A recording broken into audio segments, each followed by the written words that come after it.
Well, that's the first of its kind I've seen.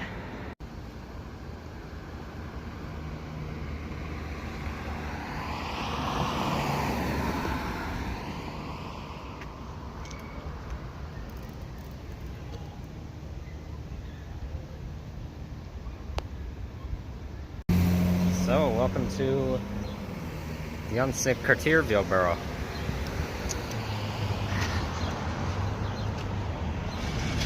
For the past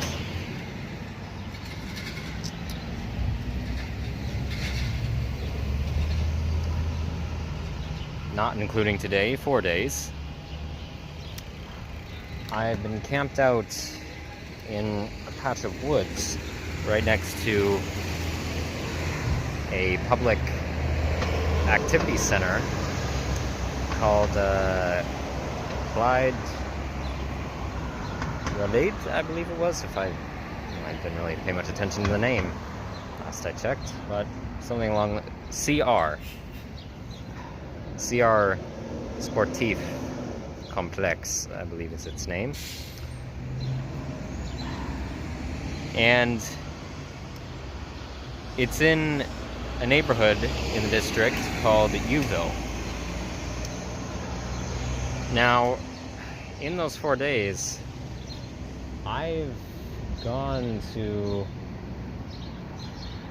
quite a few areas, though ironically more so not in unsick Cartierville. So I ventured out of the borough into the district of Villeray, which houses an area, a neighborhood known as Little Italy. Kind of similar in terms of cultural predomination and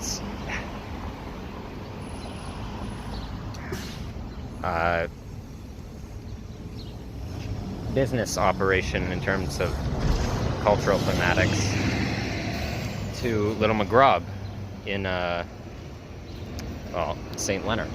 But this time it's predominantly those of Italian populace as well as various other Mediterranean ethnic groups, not just of the white diaspora or European as well, but as well as a mix of Northern African and some amount of Middle Eastern. But also, in that regard, in that area, is a high amount of LGBTQ plus residents, which I'll talk about more later in the video. But I figured today I'd showcase what I can of the unsick Cartierville district, and then make my way into Villeray, to Little Italy, and showcase around there because it has quite the layout in terms of architectural structures, and it's very bustling. It's very clearly a tourist hub, similar again to that of Little McGrub. And in terms of the topic for this video, I'm once again going to try and space it out throughout, well, the footage. And it'll relate to something that I said I would talk about when I was still in Ottawa, when I made my video about how I have more social respect for blatant bigots than those who are performative.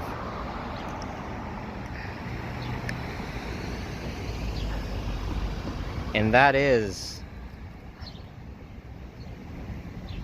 how selfishness in and of itself, in terms of human psychobiology, is not equivalent to lack of compassion and psychopathic lack of empathy and sympathy. Not at all. So I'll do that. So that'll be what I explain, and I'll try and relate it to things that I've noticed in my explorations of the area to some degree. Also, I'll just state though, if you saw what I edited in terms of on-screen text in the last two parts of exploring Montreal, I was having some amount of storage capacity issues for recording footage and exporting footage as well. So I seem to have gotten those issues sorted out for the most part, but going forward, the videos like this may have to be a bit shorter, probably to the joy of many, but trust me, not much shorter than 3 hours. But also, what I may do in terms of exploration videos at some point in the near future is, if I have a specific theme I want to talk about, I may address it in a separate video that isn't an exploration video of a city, town, village, whatever else of an area, and just make it a separate video, but talk about things in relation to it and other things in the community that I'm in, which I try to do already.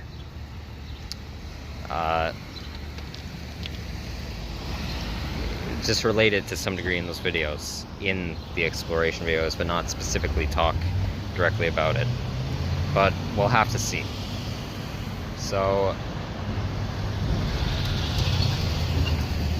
it's 4:02 p.m. The sun is blazingly hot, and yes, you can see at my campsite back there, I was drying out my sleeping gear because, well, got soaked in rain overnight.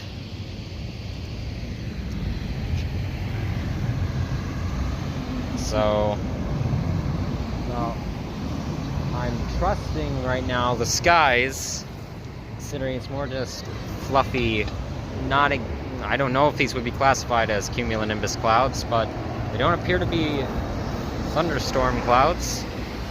So let's hope it stays like that, considering how sporadic the weather has been. But anyway, and if you can see, could you see it? Yeah, kind of. I can't tell. The sun is blinding me. We are very close to Pierre Trudeau International Airport, and the planes come so close to the ground. In terms of getting onto the runway, which has been a very neat sight to see. Never in person experienced something like that before. But anyway. So, I'm going to get down to the garment district, which is a small industrial area of Montreal, and, well, have some things to say about it. So, I also think there might be a fire ant in my shoe because my foot is burning in various different places.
Excusez-moi.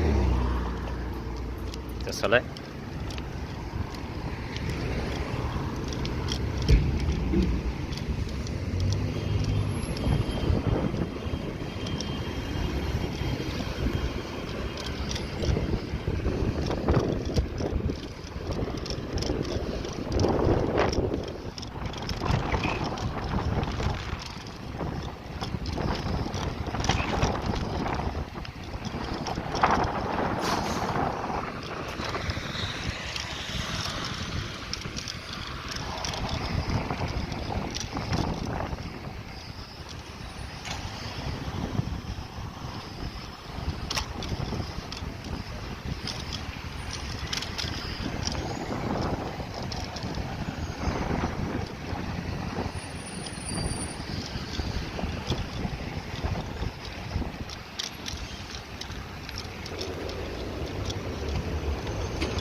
Okay, so right here is the garment district,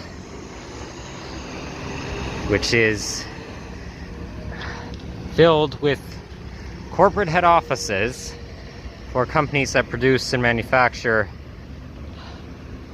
articles of clothing, various fashion lines. Or at the very least, they have the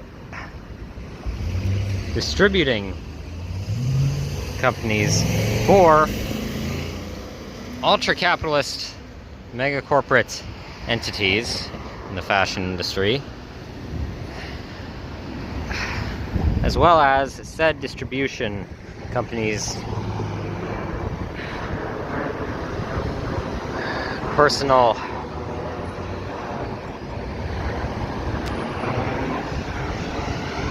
transport storage yards and the industrial factories for making various fashion items. So let me just get down a ways into it here.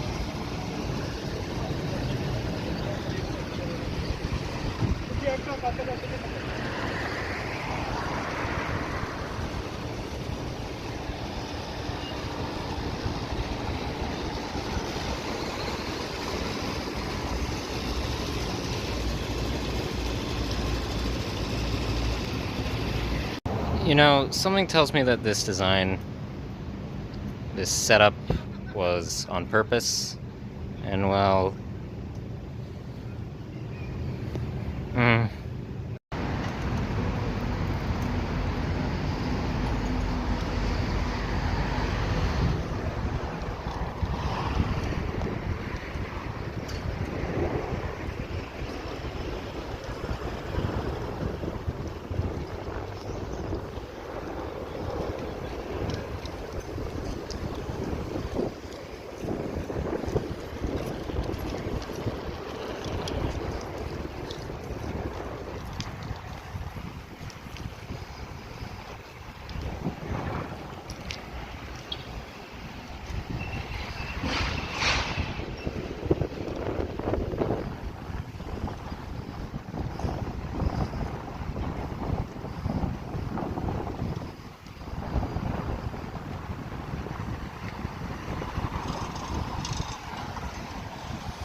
okay, so if you couldn't tell, this area is corporation domination, which is desolate, which to me is an absolute nightmare. Whoa.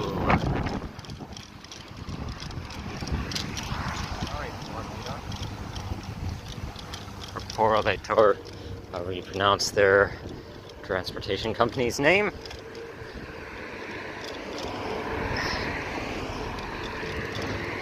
This, I believe, is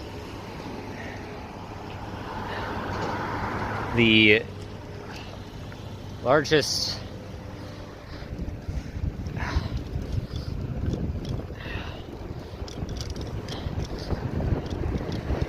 fashion corporate location hub in all of Canada, if I'm not mistaken. This neighborhood is world-renowned, from what I've heard.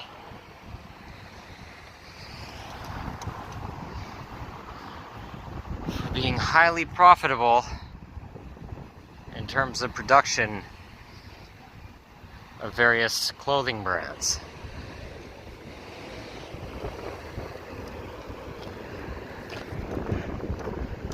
There's many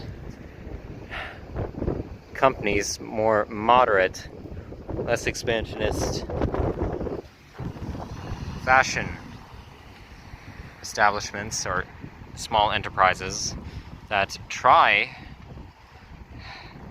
to negotiate business deals, pair deals with companies that are stationed here. And from one end of the area it may look rather nice and dandy, but once I get a ways into the factory portion, it will, as far as I'm concerned, take a massive downturn, because these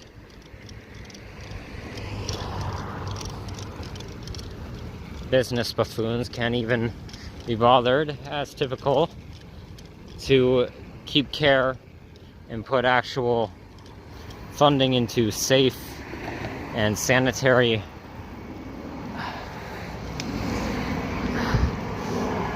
operation facilities for their workers, and also don't pay them jack squat in terms of an income that's livable in a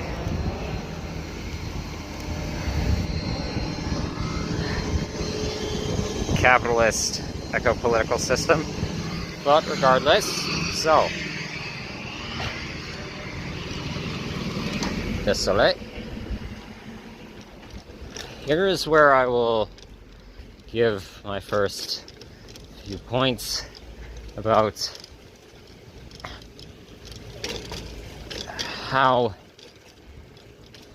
selfishness does not equal sociopathy in and of itself. There is this terrible idea that is widespread throughout populations across the globe ideologically and ideologic culturally, that, okay, here you'll start to notice it a bit.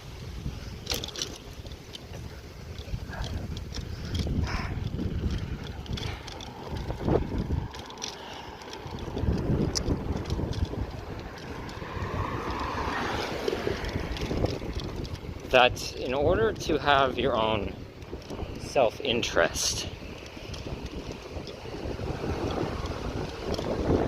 or specifically, I guess, to be a freely functioning agent of self-independence and thought, that you have to only care about what meets your needs in the immediate or long term to some degree, if you could look at it in that lens of examination. Désolé.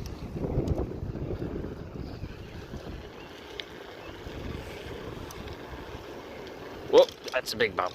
Okay. But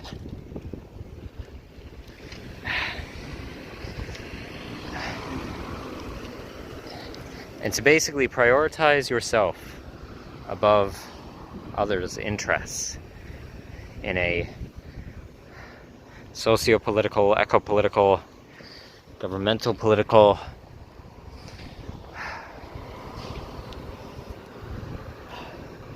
sociocultural setting, whichever one, all of them intermingling.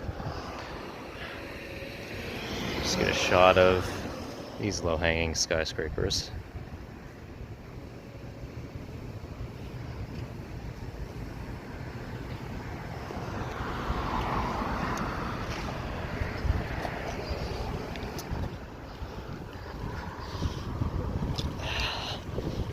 It's praised, this ideal, in modern civilizations across the globe, and has been praised for centuries because of mass traumatization. Oh, hold that thought. This will be a close one, I think. Yeah. They're coming in low.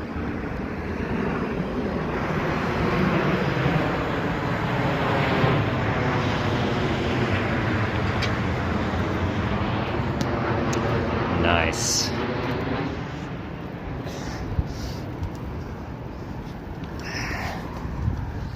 That was very smooth. But anyway.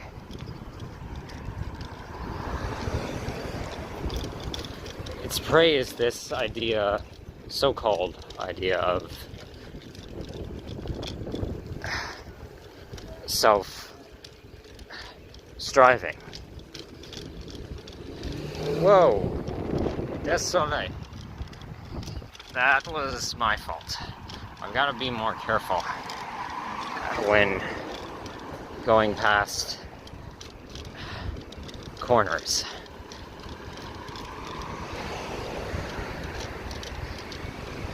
There are parking lot exits / entrances to them, or small road connections. Okay, start taking a look at certain infrastructural conditions now, paying more attention as I'm talking.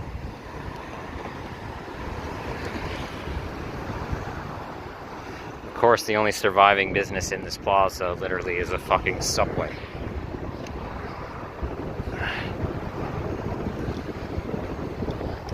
Every other one of these smaller businesses is foreclosed. Christ. Anyway, so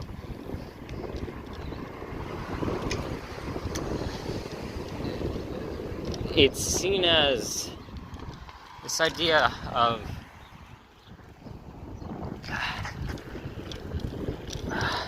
self-centered, egocentric independence is a worthy trait to have, and something that you should strive for.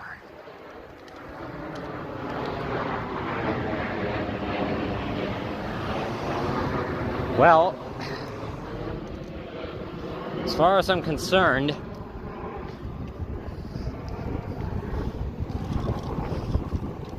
having self-individualistic wants and needs is human. Absolutely. Not refuting that. That's part of our nature. For our own desires. Here's the problem. In this ideal of seeking out hedonistic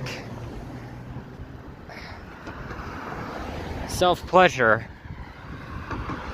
in all facets of life, in any facet of life as far as I'm concerned, there's no room in any portion of existence for it in an ethical, justifiable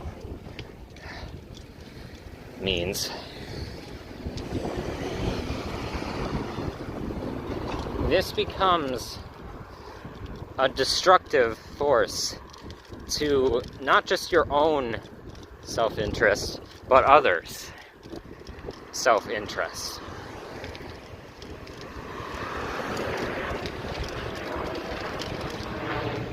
And let me explain why. Because, as far as we've observed, people's 5 subconscious desires, how they manifest in our conscious motivation and attempts to fulfill ourselves, will almost always be different. They will be individual in some capacity or another. Oh, I just want to... Here. Let me just stop the footage to point this out. Whoever did this is a fantastic street artist. This is incredible. Sadly, it's right next to, well, impressively designed territorial tags. And clearly, those who did them spent a lot of time on them. But, completely morally disgusting as far as I'm concerned. Also this one too. This is incredibly clever. And I don't think this was commissioned by, I believe is a warehouse, the owners of said place. Okay, so back to what I was saying. We know that our needs, our wants, present in different ways.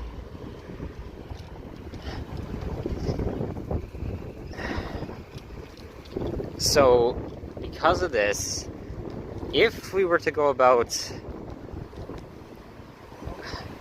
functioning solely in our total gratification of personal self-interest,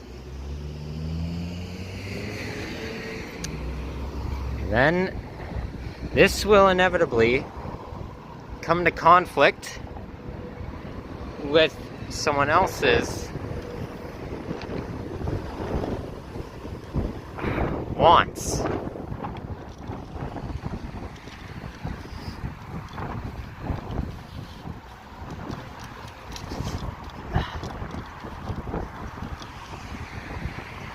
So, and that might not seem like a problem to certain people, sadly, especially who are massively affiliated to things such as my current surroundings. But it is a massive, problematic force. Désolé.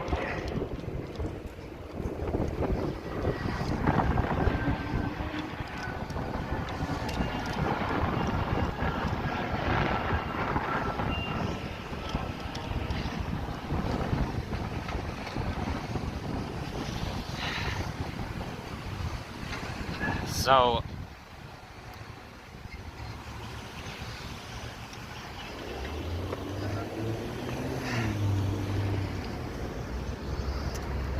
Why is that so?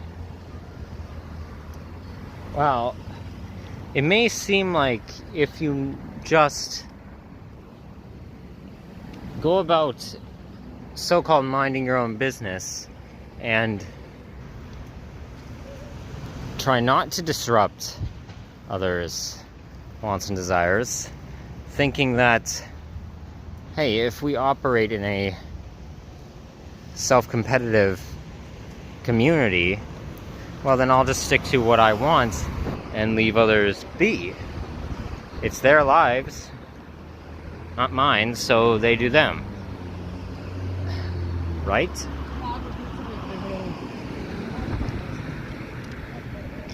Well, no. Not at all.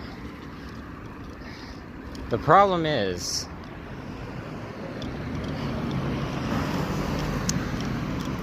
if you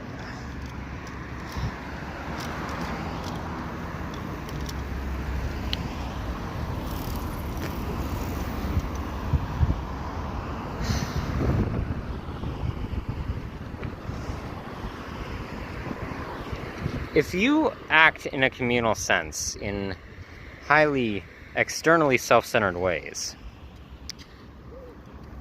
to be a part of a community, at least be active to some degree, you need to be involved with other individuals' livelihoods. You quite literally wouldn't be a part of a community if you weren't. And in doing so, your actions will affect those around you.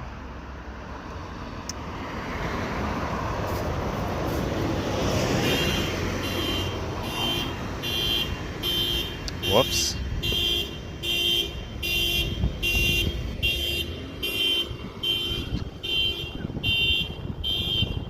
Let's turn back around here. Just want to stay in this area to continue talking about this.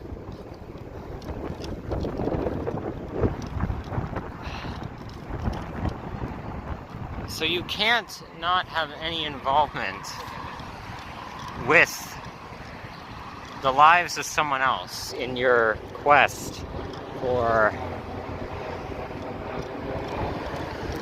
self-fulfillment. Désolé. It was a little too close for comfort.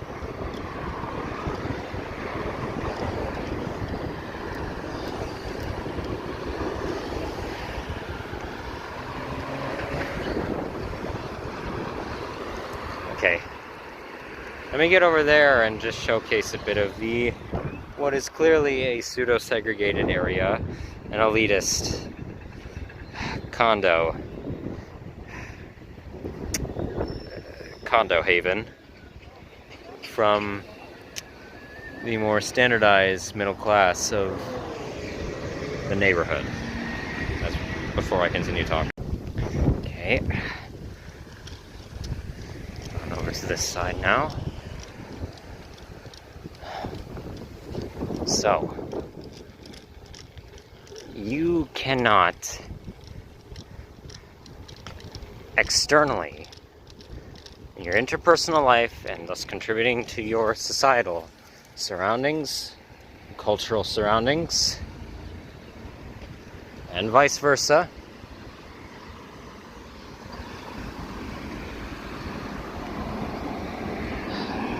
you cannot have your individual external presentations of our shared subconscious wants without it affecting someone else, whether for better or worse. And this praise of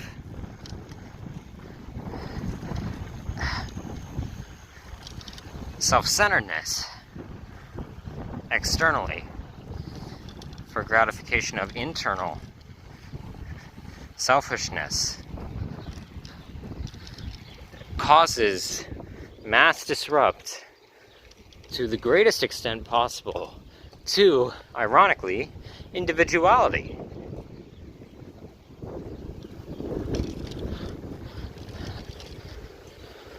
And what is praised most by these ideologies that follow in a hedonistic moral value.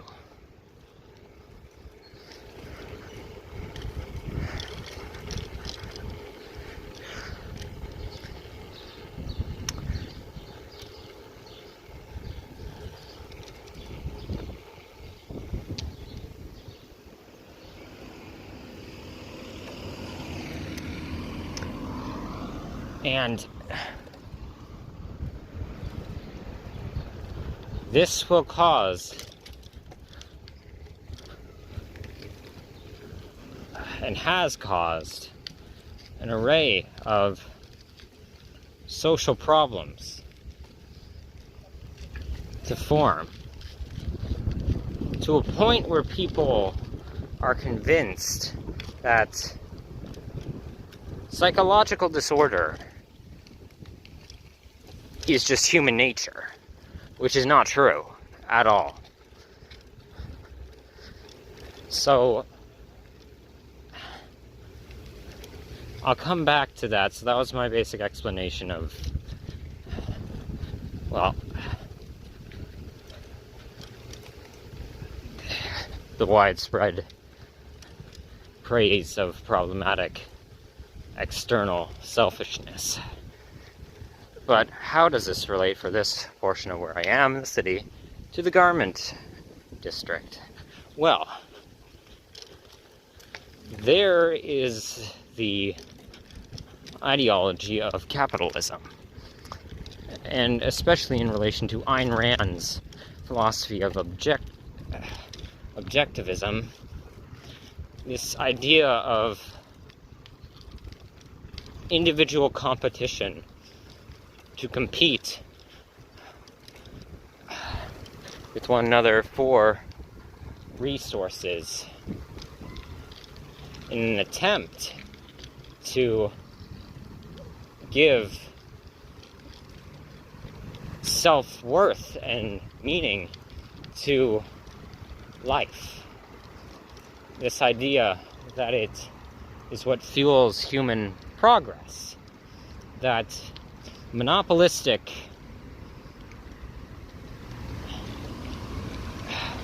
regulatory, not deregulatory as is believed, but fascistic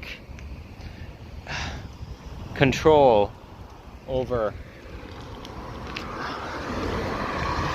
those underneath your position in the workforce, or this idea of competitive promotion and expansion and gaining of control, and the so-called may the better person win economic business strategy,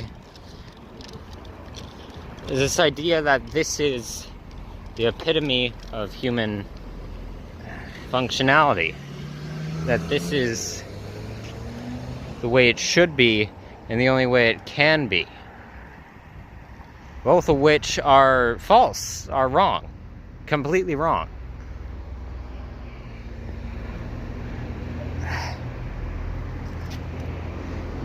As I've demonstrated in various other videos of mine in terms of my explanations. So I won't go too much into it here, in how we are pro-social by nature. But as far as I'm concerned, we are. But to elaborate on the problematic idea of this corporate dogma mentality, we're taught that economic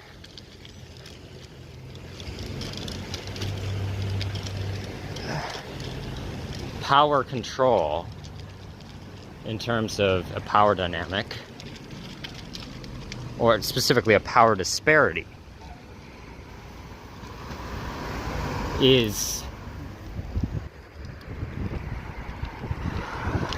crucial for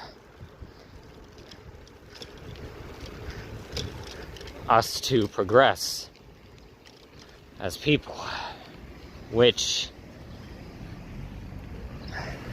creates this idea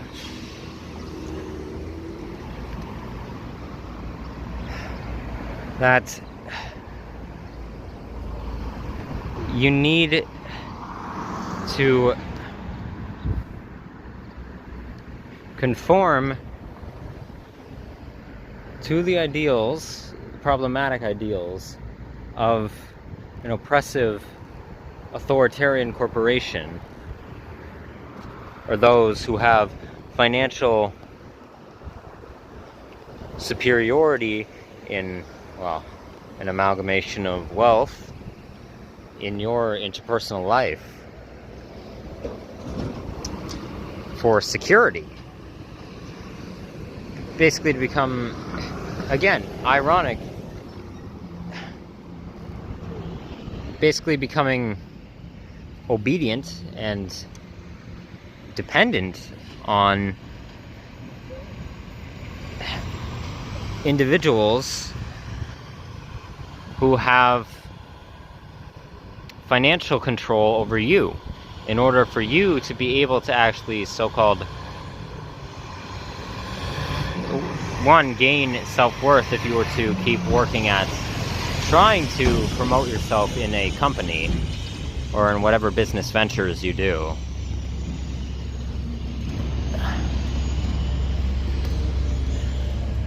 Bonjour. And two, for your basic survival.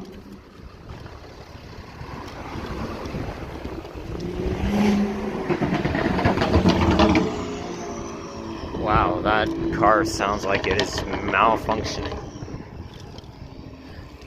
But I'm not a mechanic, so I'm not entirely sure.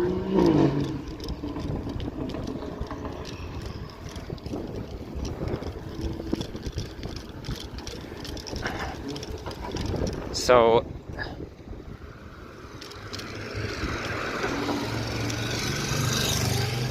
désolé.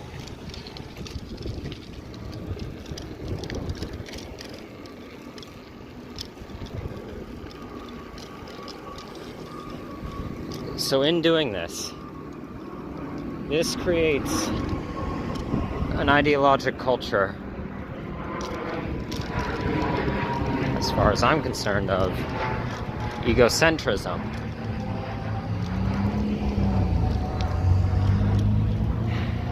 And narcissism, narcissistic personality disorder,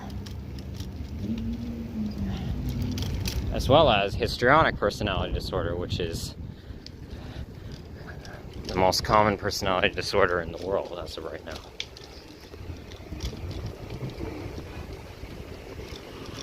Let me get to a different area so there's a bit more differentiation in scenery. Hey, seriously, how are gang members or gang affiliates getting up this high to do these spray tags? I mean it. I'm impressed by it. Just how much effort you must have to go to get up there without even being noticed. Unless a certain amount of police, which I don't doubt, are paid off or are also in affiliation to the gangs and are basically just told to mind their business and turn a blind eye. But either way, it's incredibly impressive to me in that regard. Okay, I'm starting to notice you and your symbol becoming recurrent in certain areas. Who are the 5 crews? I do not know, but maybe I'll find out soon enough.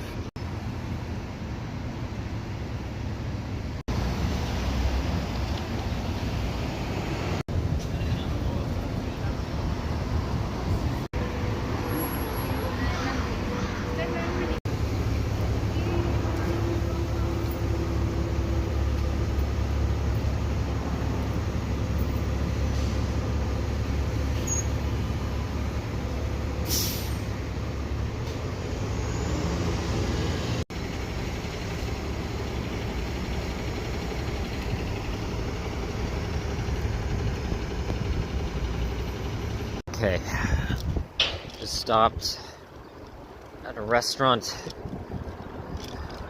to just recuperate a bit. So let me cut to the chase somewhat.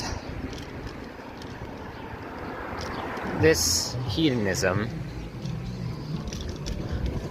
has bled over extensively, and as far as I'm concerned, ideologically, in its initial... Whoa! Big crack.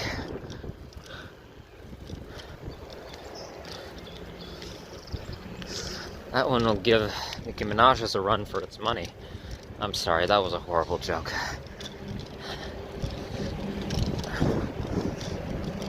Anyway, we'll just breeze right past that and not acknowledge it ever again.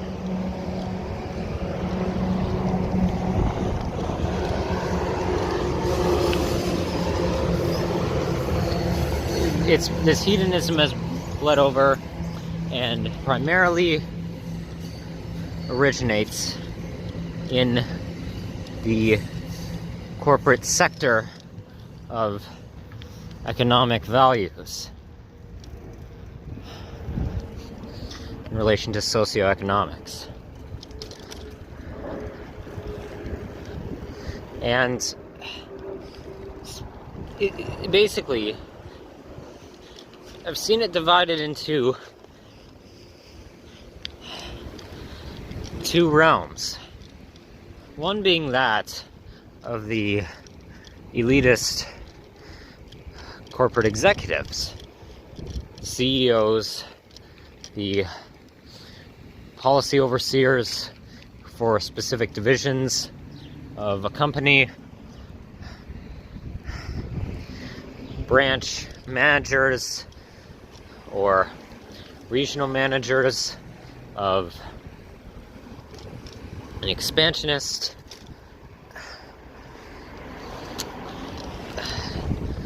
enterprise, all the rest. There's this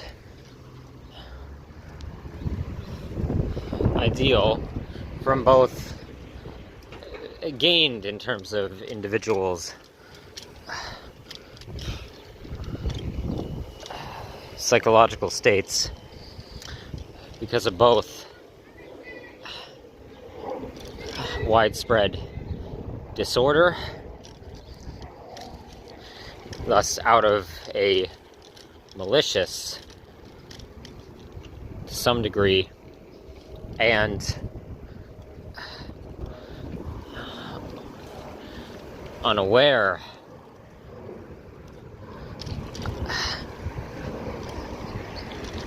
enactment of intention,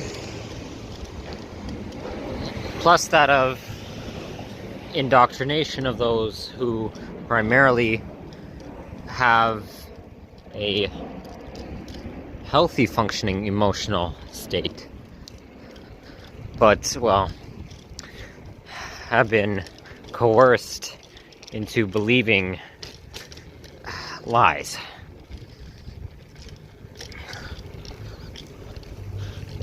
There's the ideal that it's our right to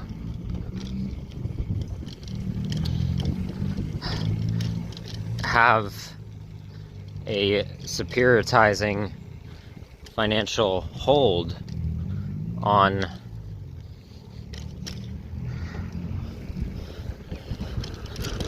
the distribution of trade currency for what has predominantly been used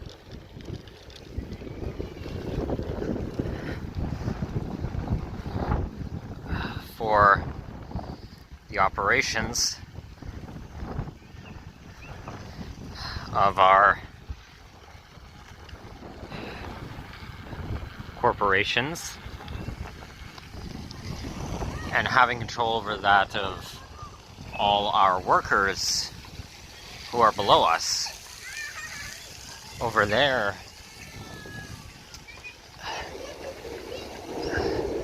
financial income and how it is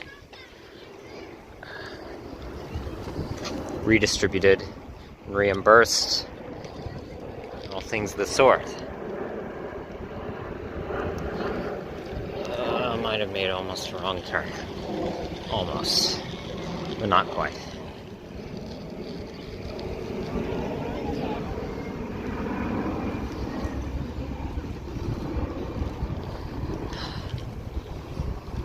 And in that regard, see themselves as, oh wow. Sorry. Désolé.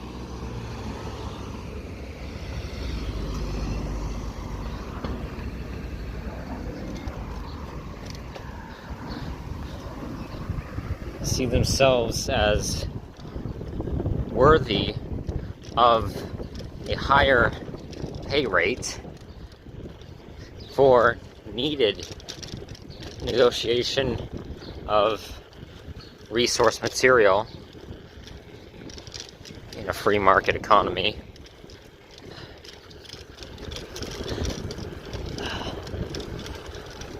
Because of their position solely.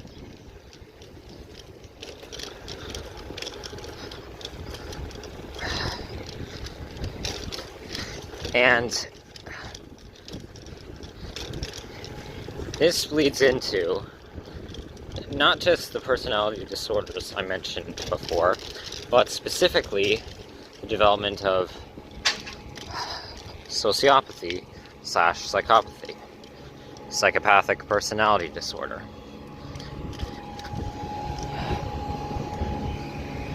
It is known to psychiatric field that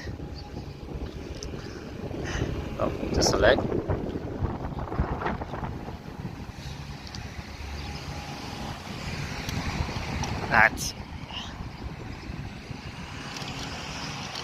CEOs of companies make up the majority of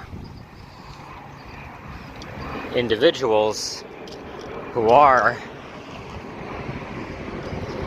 sociopaths / psychopaths in the world. They make up a majority.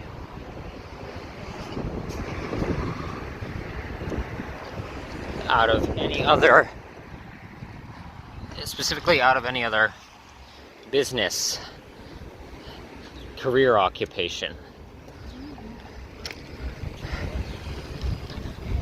Right next to that position would be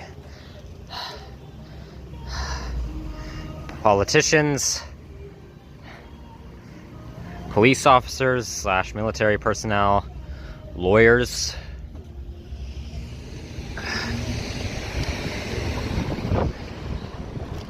and then actors, those in the entertainment industry.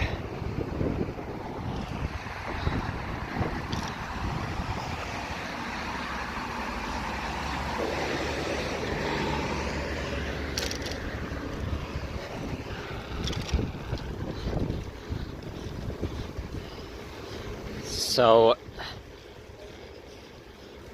well, obviously that means that those who have sociopathic personality disorder, who are in the top corporate fields, lack genuine compassion and désolé, and don't screw me over, magical levitating a centimeter above the sidewalk box.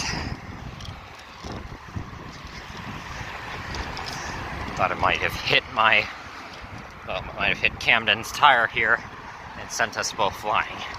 But anyway,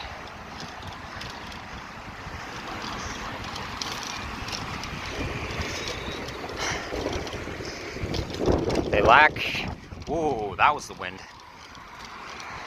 They lack remorse for decisions made that affect the livelihoods of those underneath their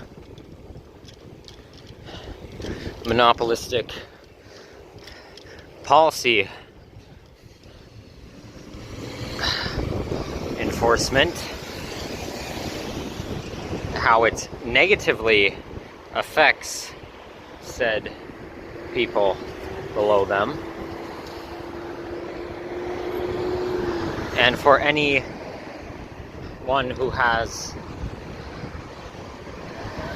who gains issues from their business ventures, whether directly tied to them or in relation to my theory of the ripple perspective,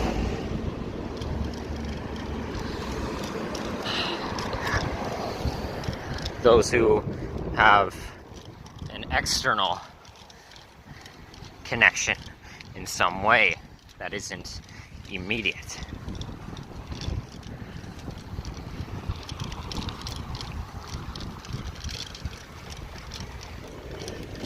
And that is fueled by this ideal of selfishness being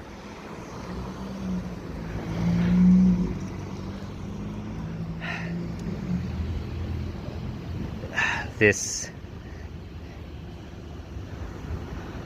domineering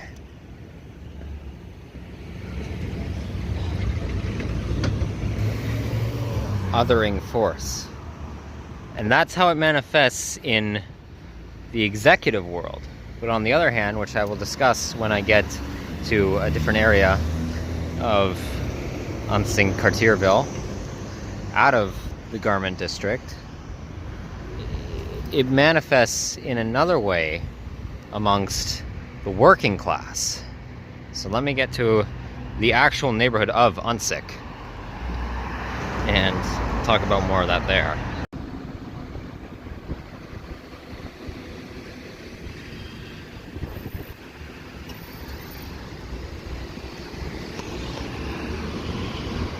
Okay, seriously, how? There must have been something placed there before for them to get up onto. Either that or they used a ladder. That one, I don't know if that's a territorial tag or not. If it is, wow, that's an intricate design. Very neat. But seriously, lots of skill and determination at the very least. Okay, I was going to showcase the advertisement propaganda being displayed on screen here, but I don't know what is going on with, I guess, the sensory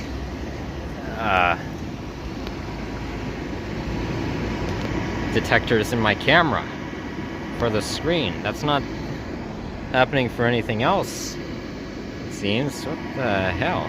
That is neat. Up, down, up, down. Yeah, it's just staying in one place.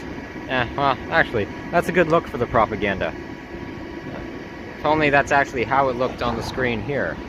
So I could have a harder time seeing its pandering manipulation.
Oh, well, looky here.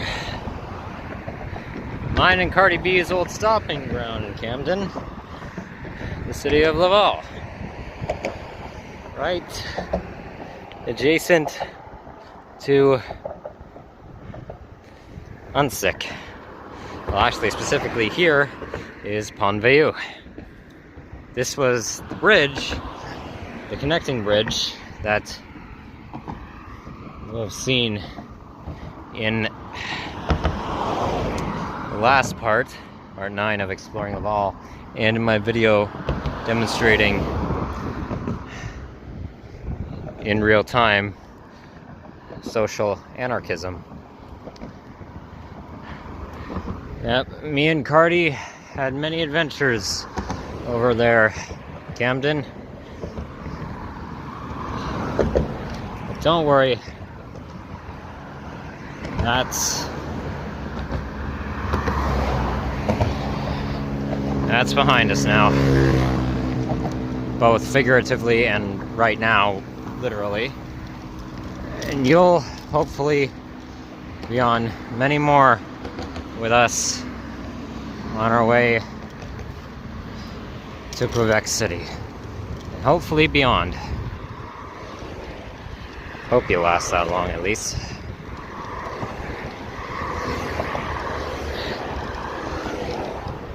What? What are you saying? Have I ever had any other bicycle friends that got into any trouble or were wrecked in the process of my travels? No, Camden. What are you talking about? No, not at all. Absolutely none whatsoever.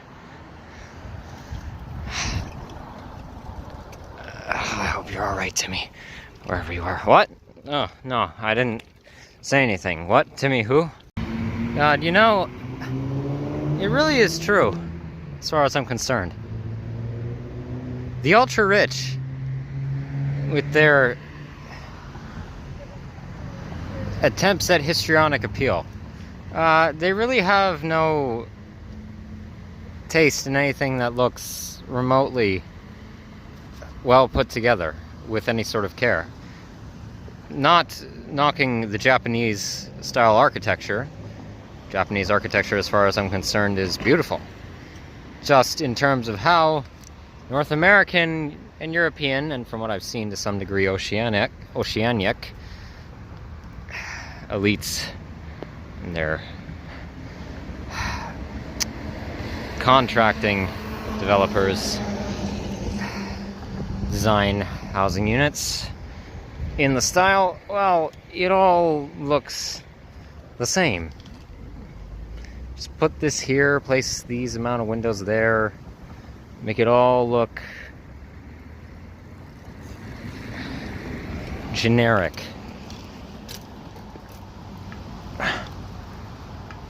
Which, just a quick note, I'm not against. I have no problem if something looks just simple, plain, doesn't have a whole. Obviously, I care more about the use of things before their appearance. And just having something be simplistic is fantastic. But you can have something be simplistic and to some degree of a standard look, and it also be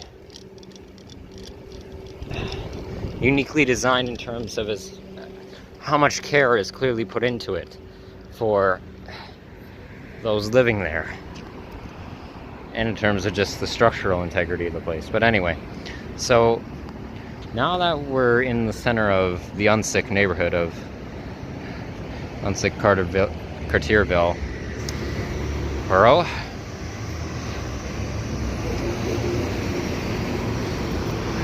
I'll talk about the second realm of this external selfish manifestation that's amongst the proletariat.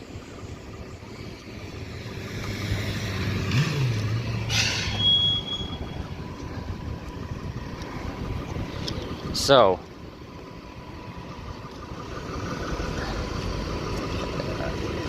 the soleil. Well, everybody's in a rush over here.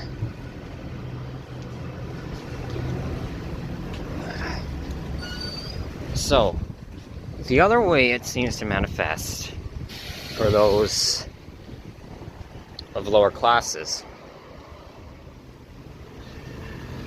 of demographics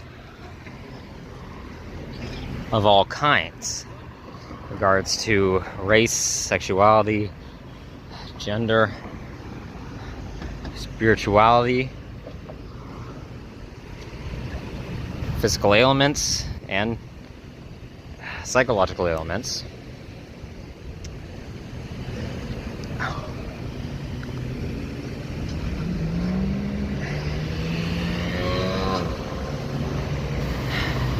It seems that there has increasingly been this adoption of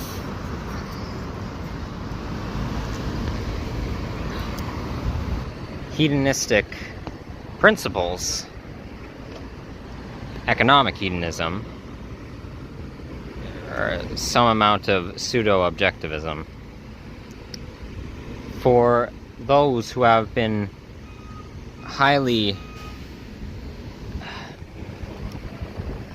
suppressed and quelled by, forces like these fine fuckers over here. And, forces like that and that.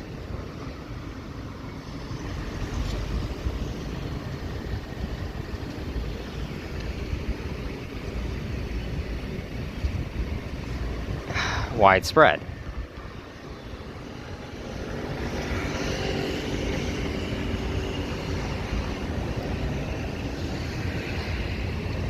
And those who have suffered under such strife have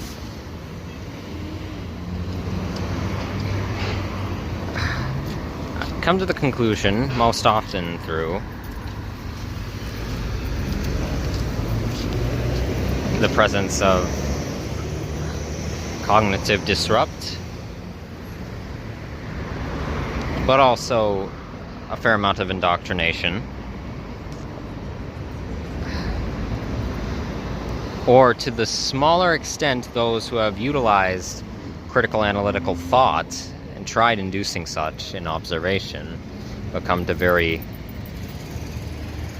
illogical conclusions, that the only way to successfully combat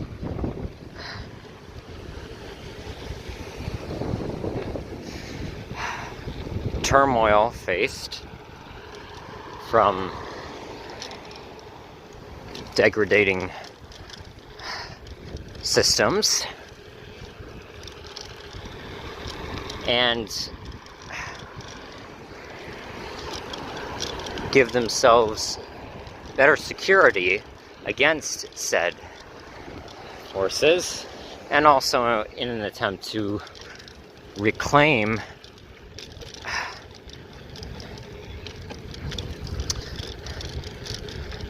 cultural and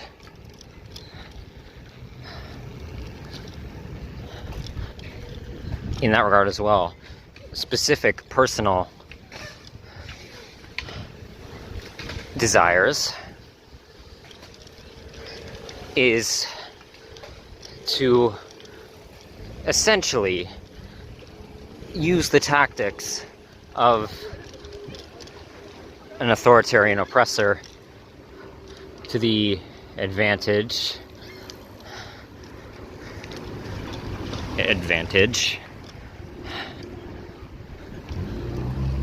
of themselves, which, if you know me by now, is something I feel to be complete hypocrisy and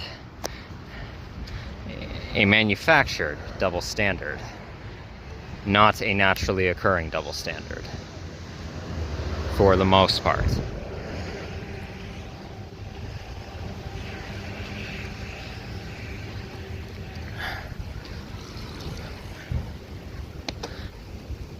So, those of these demographics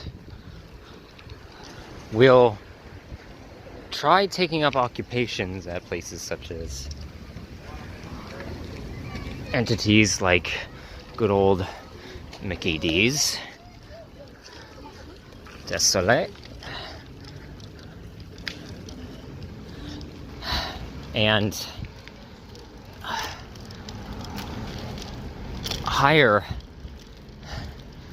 corporate positions in places such as, or what was demonstrated in, bustling industry areas like the garment district of Montreal, to gain this security and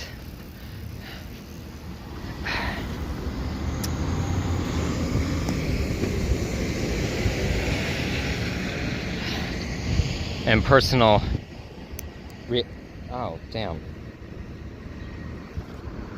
I just accidentally I was going like that, and then I guess I pushed too hard on the buckle. To reclaim said things that were robbed of them. Okay, hold on one second, let me pick that up. Okay. Successfully put it in my pocket. And Camden, of course, refused to stay still. Because, you sometimes seem to pull that on me, don't ya? But I was able to get a hold of him. Anyway.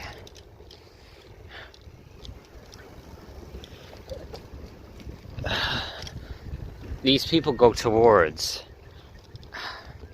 complying and taking up the ideals of the oppressor for so-called freedom, which on the surface to so many seems like a successful idea. Oh, use their own medicine against them nonsense. Why not? They did it to us, so therefore we do it to them. Nope, as far as I'm concerned, morally and intrinsic moral practicality, you are just enacting the same terrible ideals as those who caused you to be repressed and caused so much strife in your livelihood. And in doing so, your newfound, as far as I'm concerned, development of also sociopathic traits, which are amongst many in lower classes as well, though not as much as the higher corporate world. But still present to a highly detrimental extent, that in the cases that disrupt morality. Now, obviously, it would be ableist to think that all those who gain psychopathy, lack of empathy, are going to harm others in a destructive sense, and especially so in terms of violent, aggressive outbursts, which is not true. Most sociopaths are non-physically violent. They're not murderous. They don't seek out, or if they have, even those with more aggressive tendencies, most often don't enact physical harm onto others. Most. But obviously there are those that do. Now,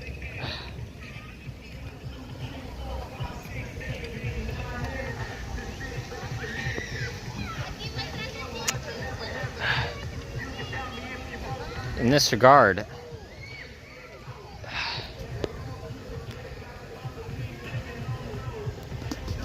there will be those who are of said demographics who would argue, well, I don't care. I'll just get my pay because it seems like there's no other way to combat this. I genuinely don't care because I've been hurt for so long. I want this, so I'm gonna have it. And to that I say, of course you don't fucking care. You're a sociopath. What other answer do you want? You quite literally believing that, well, that just proves psychologically that you are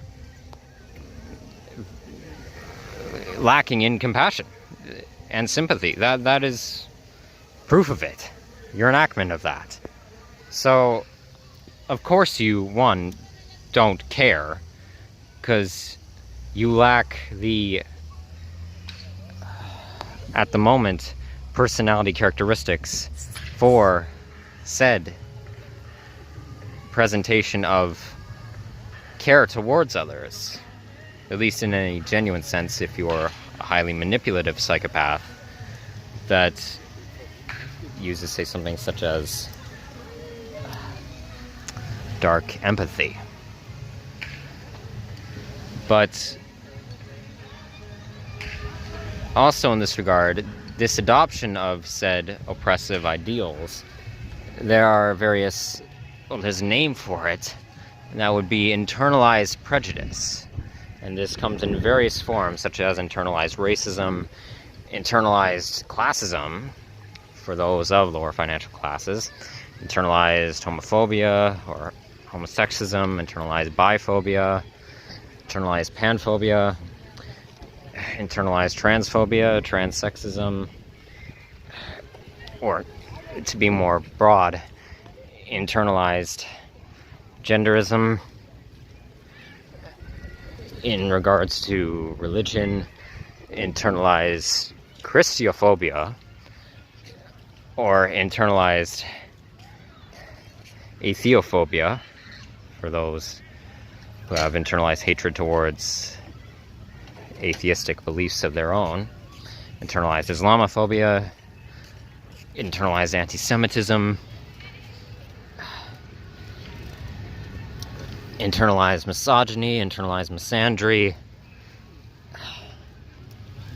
all the rest. And this has been highly demonstrated in certain political movements throughout history.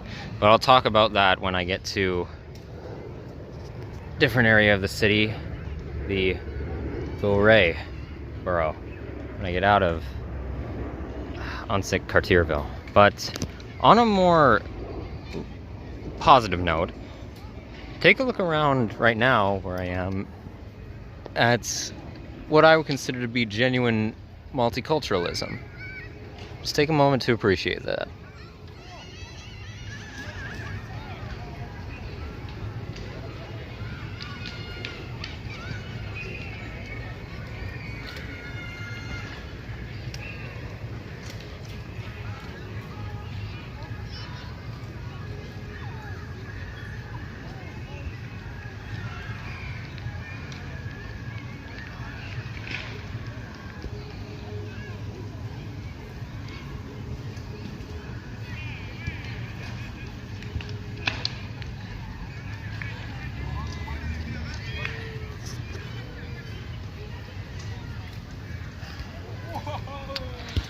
I've been coming to find that various large parks, especially more towards the downtown area of Montreal, which I've yet to visit. At many hours of the day, especially in the early evening and early nightly hours, are bustling with those from various cultural backgrounds and practices. And in that regard, it's incredible to see. So, let me just get out of this area after just, taking it in a bit. And then make my way over to Little Italy. One more thing, this is actually the first time I noticed this a couple nights ago in a different park in Little Italy specifically. I've never seen something like this before. Almost like seesaw swings. They're just two-seater swings with seats on opposite ends of the metal poles that are, well, holding the seats in place. And they're both attached, and said metal frame is attached to a chain. I've never seen something like that before. It's a creative idea. And it's being utilized well, I can very much tell.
Well, you're one to talk, Montreal Municipal Library. Bonjour.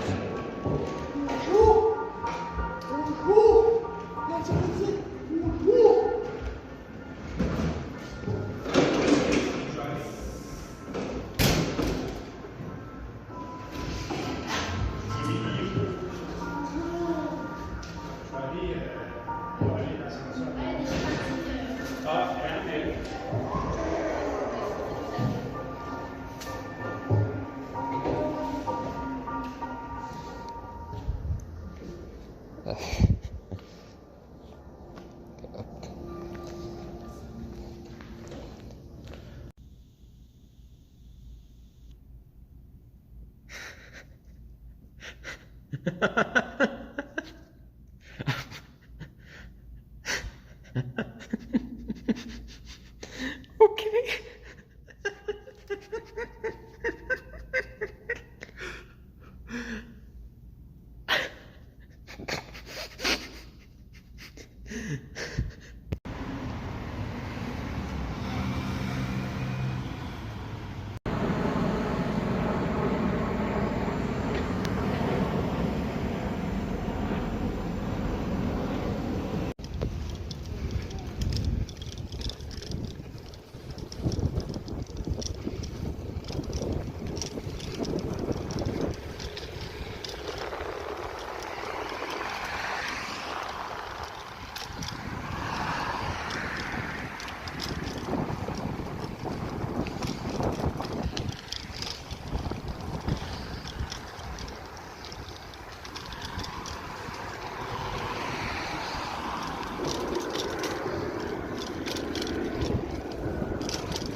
So right now I'm at the edge of Cartierville and Villeray, just getting my phone to charge up a bit. And I thought just quickly I'd share what I picked up on, well, after just spending some time standing in the unsick public library. And that being a... Please go away, little buck. Crawl somewhere else on me, just rather not on my neck. Picked on an incident of what probably is some amount of homophobia, or subtle sexuality prejudice, or sexual expression prejudice. Because, okay, here's the thing. Yesterday, before filming my last video relating to how there is a mass encouragement, sadly, of social loneliness and isolation, more than I think is appropriate.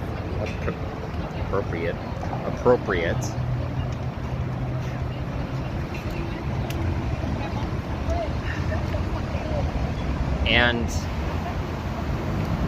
but before I filmed that, I had gone down to see the public library, check it out a bit over there. And I didn't see any signage saying that no bicycles were allowed in the front foyer of said library. So I decided to just bring Camden in and just park him there, just out of the way, so that people could get through the main doors, but just leave him placed there. But once I got into the library, one of the receptionists told me that no, you can't have the bicycle in here. It's against policy. We don't permit it. It's gonna have to be taken out. And I said, oh, okay, sure thing.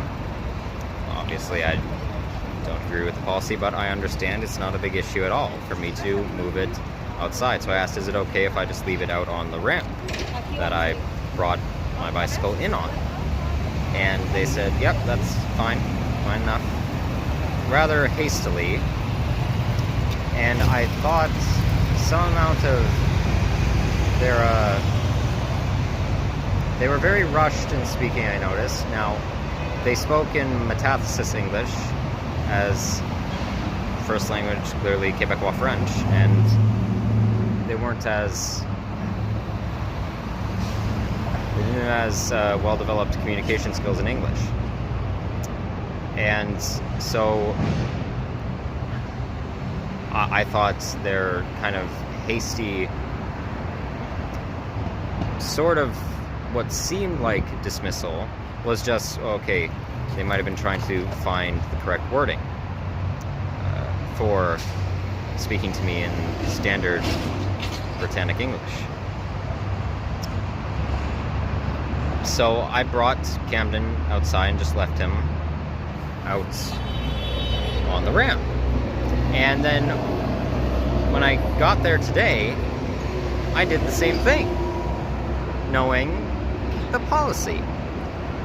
And all I did was stand in the foyer this time and use the Wi-Fi, because I just wanted to check a few things online.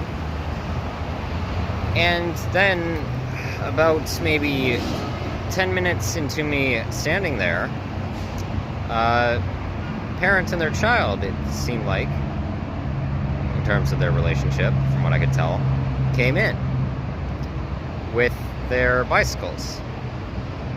They pressed the automatic door button to open the door to activate the mechanism, and they brought their bikes in and left them in the foyer. And I thought, oh, well, they're not supposed to do that based on the library's regulations, but I'm not going to stop them, and I'm not going to inform them of it, because I thought, okay, the librarians will inform them of it. It's clearly visible through the main doors, which are made of glass, mostly, so you could see where the bikes were. Clearly visible from the reception desk. But they didn't inform them. And they could clearly see the bikes were there. And they left the bikes there for about maybe 15 minutes while they were in the library. And then they came out and took their bikes with them as they left. Now, these two, the seemingly parent and child, were wearing more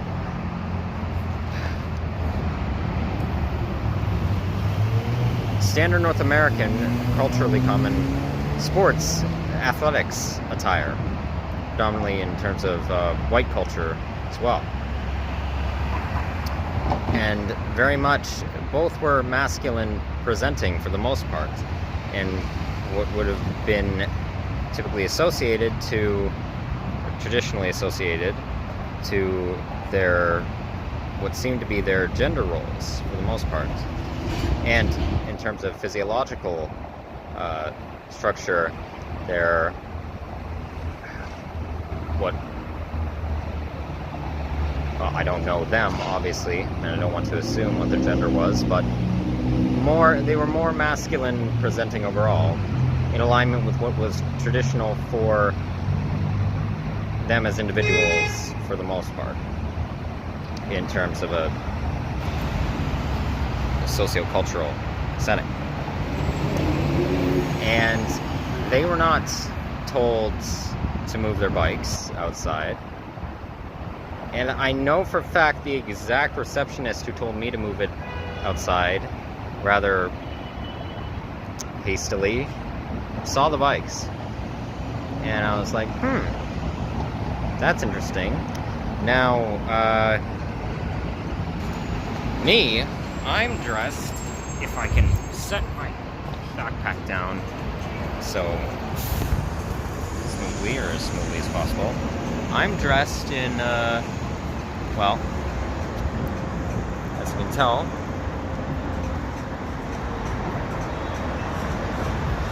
yeah, that's a good angle count. More LGBTQ plus attire. I have more amounts of, well, emo culture and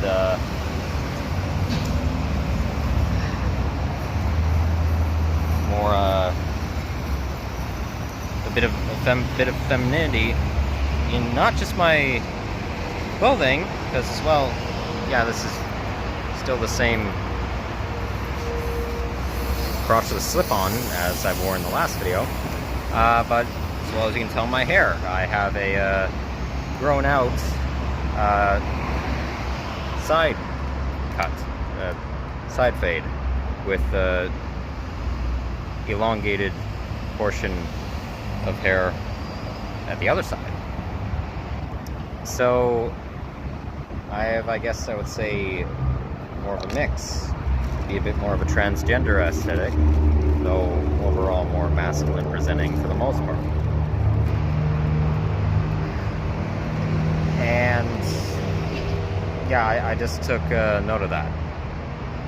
And I stayed there today until the library closed, and I saw the same reception.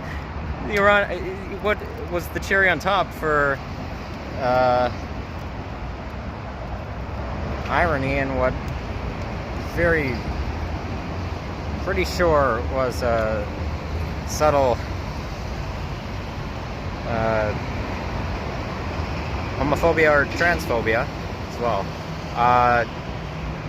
They came out of the library as it was closing with their bicycle that they had clearly brought in because it seems they had driven it to work. They brought it in to the facility. Not even clear, it didn't even seem like just in the foyer. I think they brought it into the actual library. Now maybe that is permitted for those who work in the library, but whether or not that is actually a policy to not for the general public to not bring bicycles or scooters or skateboards or anything of the sort into the facility, whether or not that's the actual policy, clearly they didn't stop someone else who had more of a heteronormative aesthetic from leaving it there for the time that they were there. And as they were leaving, I felt like saying to them, so much for leaving your bikes outside. But I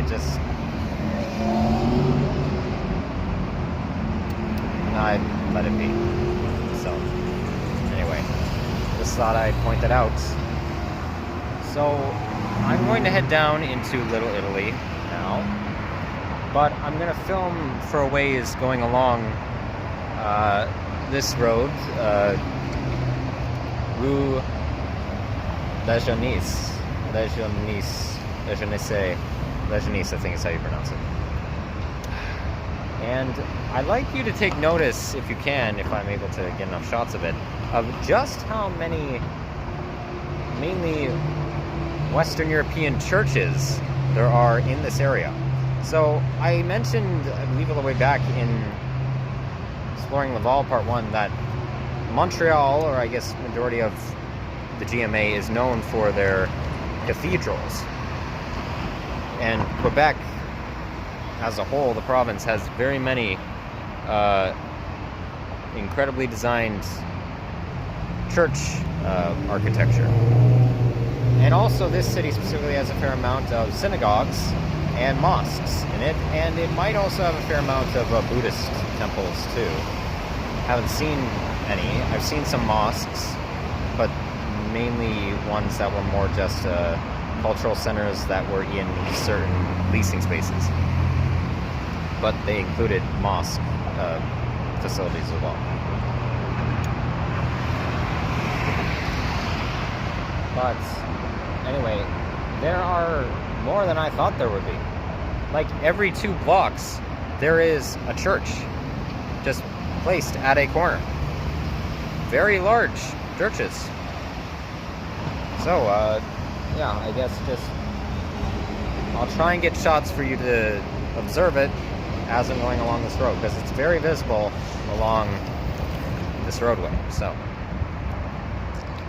yeah.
Well, here's one. Okay. Yeah, I went down the wrong road. Maybe it wasn't this. Oh, no. It was St. Denis, wasn't it? Fuck me.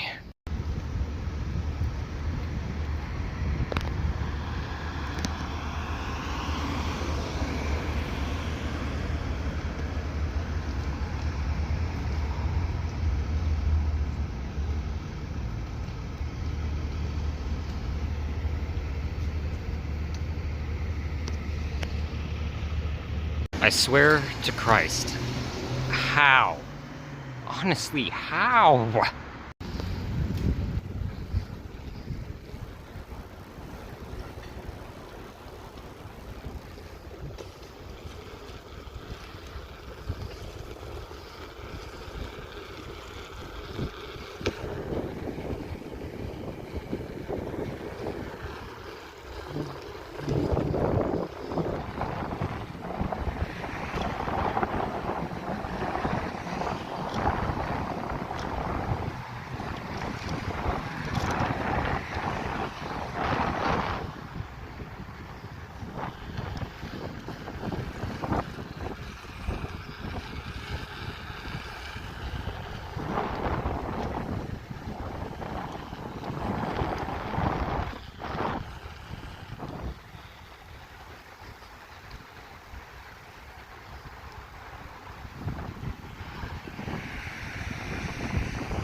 Désolé.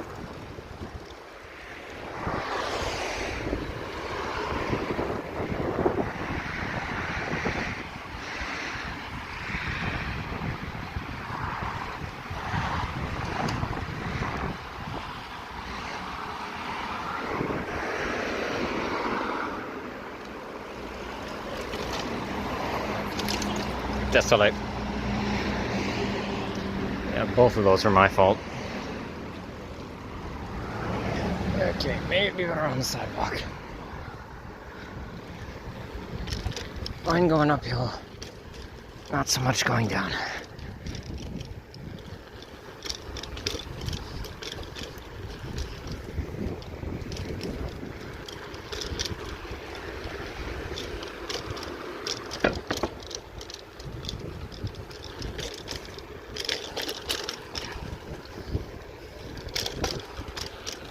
Ow.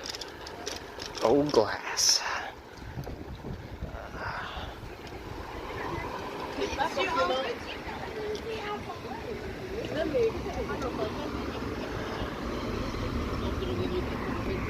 Okay, you know, maybe it's just this hour where it's not very good visibility, okay?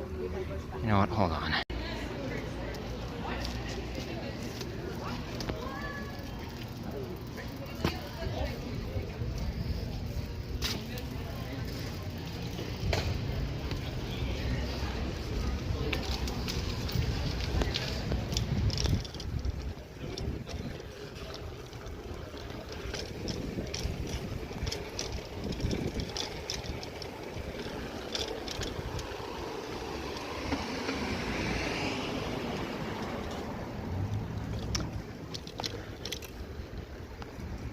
You don't see shit, coppers.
Well, here's another. Yeah, okay. So, look, not very visible at this hour.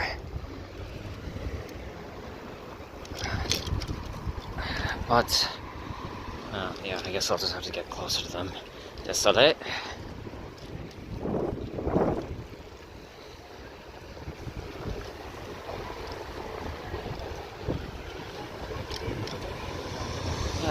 Well.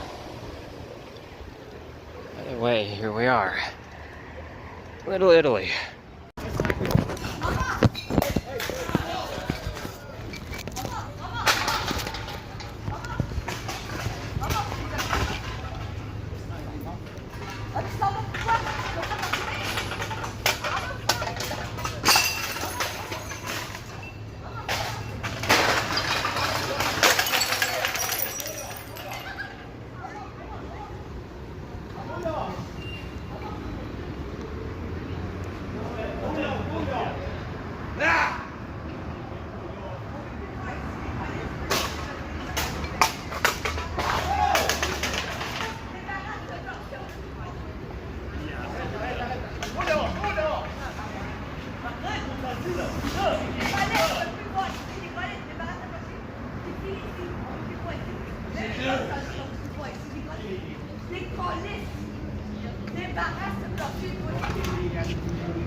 Des affaires à dire, ça. Ton frère était là, il l'aurait tué. Bien sûr, je suis prédisposé naturellement. Parce que tu prends des V9. Non, mais t'as raison. Non, mais t'as raison. Ouais, je sais pas si c'est rien, mais.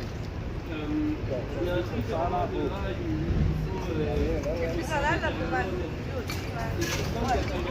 Attention, il y a de la pile. Attention, on dit Ouais, mais la lui-même taille. aussi, L'adrénaline qui vient me chercher.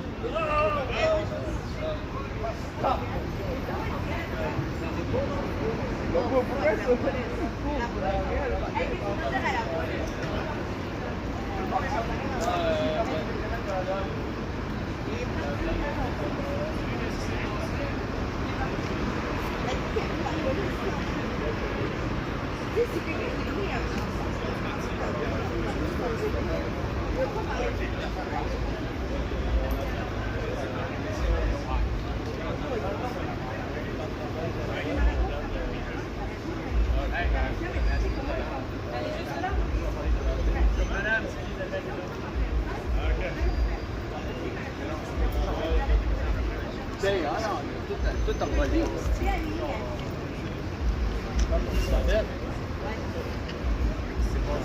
C'est pas fait, est-ce que je sais pas, mais les bouteilles sont parties. Attends, mais je me donne une cigarette parce que là, j'ai perdu mon paquet. L'année plus, j'ai perdu mon paquet. Je voulais pas faire ça aujourd'hui, je suis juste fait à ma mère et à mon père. Moi, j'ai fini tous mes rapports ici. Moi, je fais, comme tu dirais, je suis fini. C'est juste que lui, c'est lui, hey, il a bu, puis moi aussi, on avait bu, tu comprends? Mais j'ai pas bu autant ça. Il m'a frappé en pleine face. Il m'a donné un coup de poing en pleine face, puis quoi qu'il m'a donné un coup de poing en pleine face, c'est là que j'ai levé ma main.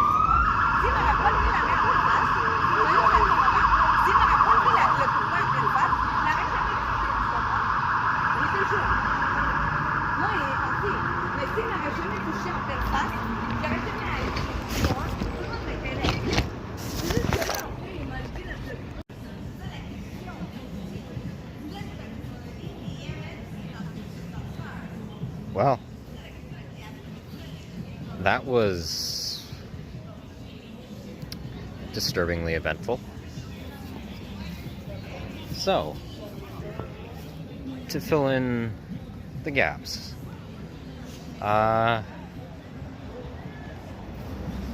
police showed up, of course, after the assailant had fled the scene.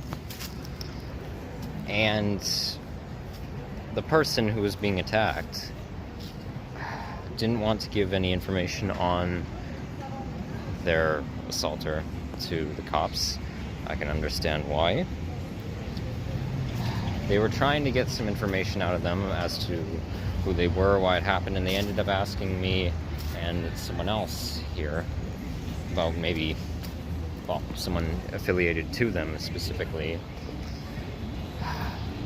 Well,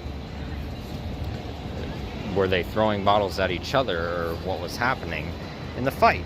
Because apparently someone from the park called the police, and they had been told that...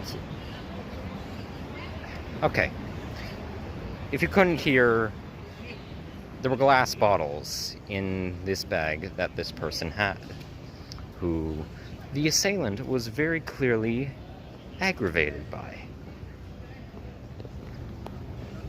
And what ended up happening was, from what I could tell, they were having a conversation as I stopped here. For some background, I stopped here in the park to charge my phone further after the last clip before the fight broke out. And this person who was assaulted, the assaulter, and one of their friends, it seems, were having a conversation all together. It seemed like they were being very passive-aggressive towards each other, and the victim was getting very dismissive and aggravated towards the assaulter. And they had some belongings. One of their bags ripped mid-conversation. It was full of birdseed to feed birds. And the assaulter laughed at it. Now, it looked like the assaulter grabbed them first, and then the victim smacked the assaulter in the face with their shoe. They had flip-flops on. I guess they took one of them off. And after that, all hell fury broke loose, and the assaulter stood up, kicked a bag they had full of glass bottles and empty cans that I think they were going to, well, try and recycle. I don't know what reason they were collecting them for. They shattered all over the place, and they kept kicking the bottles, and they started throwing glass bottles at them. And they were both hurling insults at each other. It was clear. And it got very violent, as you can tell. And, well, you know the rest. Then some other park goers stepped in to try and help. I stood by just to... I wasn't going to physically interject, but I guess try and say something or do what I could if either of the two got injured, you know. self-employed medic. I ended up asking the victim after the assaulter fled, or tried to, if they were alright, if they had sustained any cuts from the glass shards on their arms or face or anything. And it doesn't seem like they did. So after all that, all of the park, for the most part, helped in the cleanup. They all banded together with certain bags and things of the sort, and me and their friend ended up getting a box to clean up, to gather things in. And, well, I went over to this restaurant here at the corner, which I've eaten at twice now since being in the area, and asked, hey, can I borrow a broom if you can spare one? And they were like, yep, sure, absolutely. And then I also asked for a dustpan too. They had one, thankfully. So I brought that into the park, and we all pitched in to pick up the glass shards, sweep them up. Me and their friend stayed out here the longest to look with a light for any shards left. And we found quite a few. There were tops of Heineken bottles underneath Camden's tires, which I'm glad we found, because that wouldn't have been good if I didn't notice them and moved him. Yeah. So now things have simmered down. The police obviously did not stay to help clean up. All they did was take down a report of the incident, what was, I guess, told to the dispatcher, what they could gather from eyewitnesses, and then they scurried off. As is typical. So they were of no help. They arrived, if you could tell by the footage, they arrived literally a couple minutes or so after the assailant biked off. So they grabbed, it might have been actually the victim's bike, and they just went down this road, actually. Which I may go down to see if I can encounter them again, and if I can, see what that was about. But I've been trying to gather some amount, whilst we were cleaning up, information as to who that person was and why specifically the fight broke out. But, you know, here's a perfect example of external self-centeredness, sociopathy, and mass aggression and disregard of other people's complete humanity. So this area is, you know, okay, I'll discuss that in a bit. Right now, you know, I'm just gonna try and gather more information and then get down to a certain other park.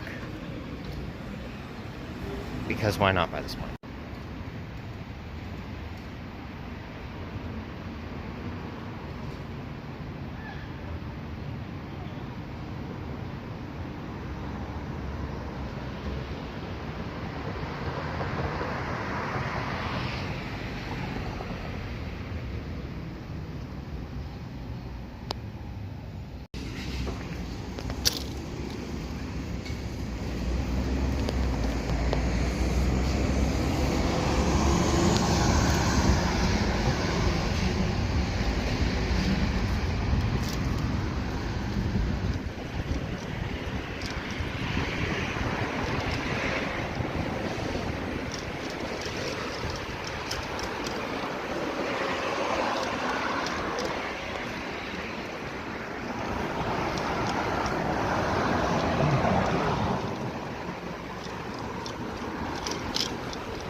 Yet another example of complete degradation to actual genuine human collectivism. You know, it's so ironic how these fuckers can claim to actually be for the communitarian ideologies of the various indigenous groups of Canada, which included sharing of land resources, whilst having that specific mural that's supposed to be a performative attempt at reconciliation slapped on a branch of their private company, a station for it, on privatized land, with said company having pair deals with these fuckers, these fuckers, these fuckers, and these fuckers, and not to mention from centuries ago when various nepotist, elitist families had formed privatized companies such as Petro-Canada. They took mass aid from these fuckers in attempts to steal the land from said people groups. And also, seriously, again, do these fuckers just have the ability to jump 30 feet in the air?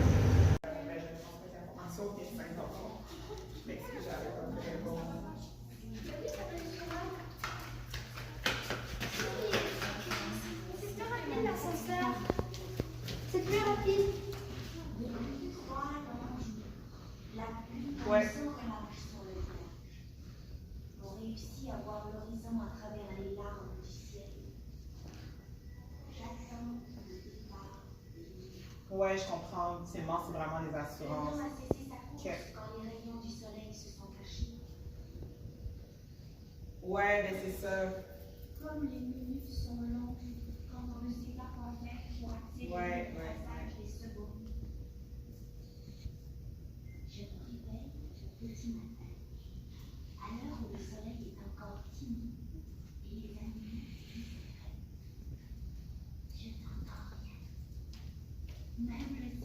n'ose pas faire de bruit.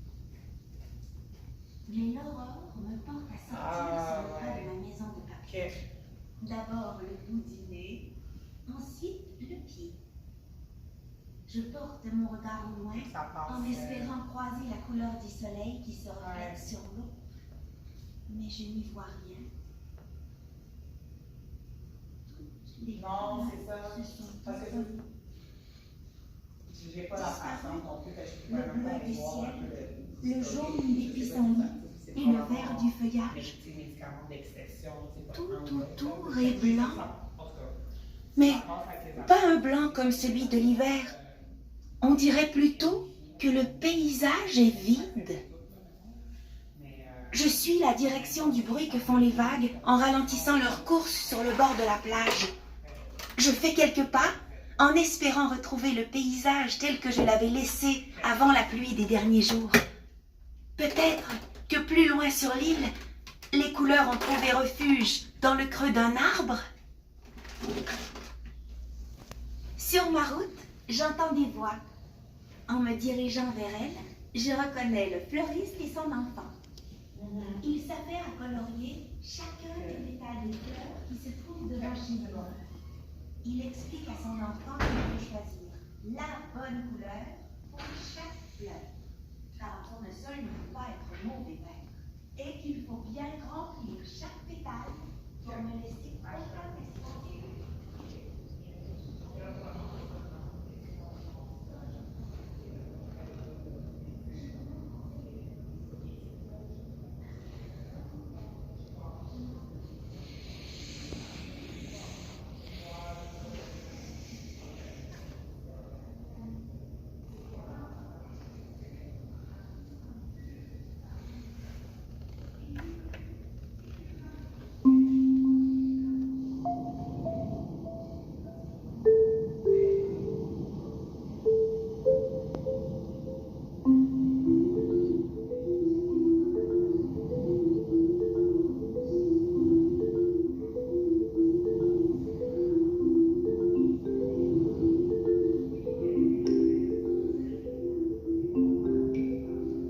My village is an island on the other side of the world. Here, we don't know bad weather. It only rains when the fields are thirsty, which allows the crops to reach up to the sky once the sun has returned. I live in a house that lets the light of dawn shine through.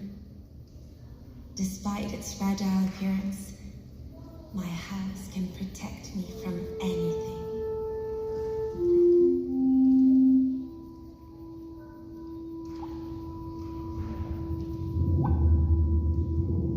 For 3 long days, rain has been falling unceasingly on the village.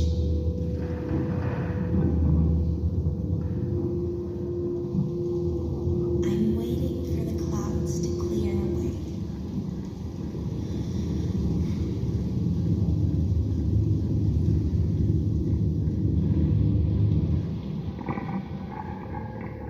I wake up when the sun is still shy and the animals discreet. I don't hear a sound.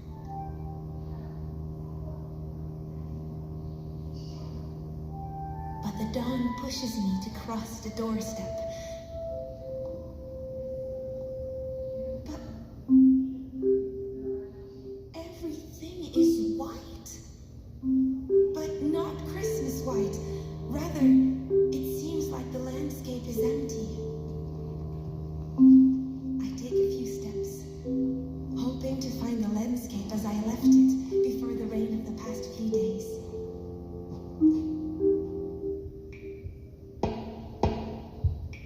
Perhaps, further on the island, the colors took refuge in the hollow of a tree.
So it's the next day. Yeah. After what happened last night, I decided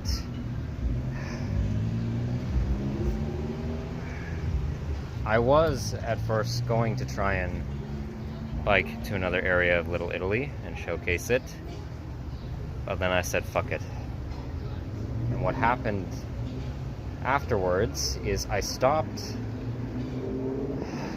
for about an hour and a half or so at a local late night bar / cafe, and I'll put some on-screen text up because I'm not going to divulge into it too much in the rest of this video. I'll save that for a different one.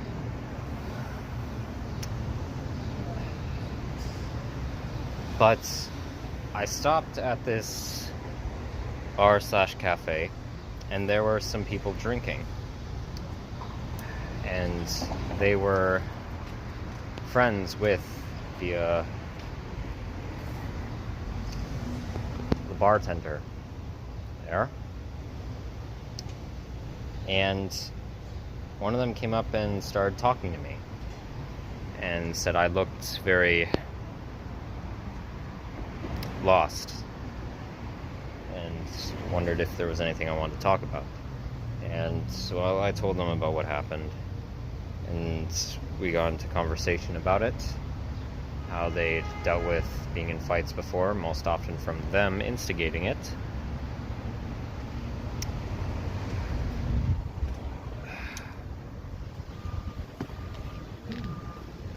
And after a while, they invited me to come sit and converse with them and their friends. And so I did. And they were all drunk, very intoxicated. Not near as much as the assaulter in the park, clearly, or at the very least, well, it didn't cause them to make very massive, morally inept decisions, at least as far as I'm concerned. And, well, we talked, but I mainly sat and listened to the group chatting.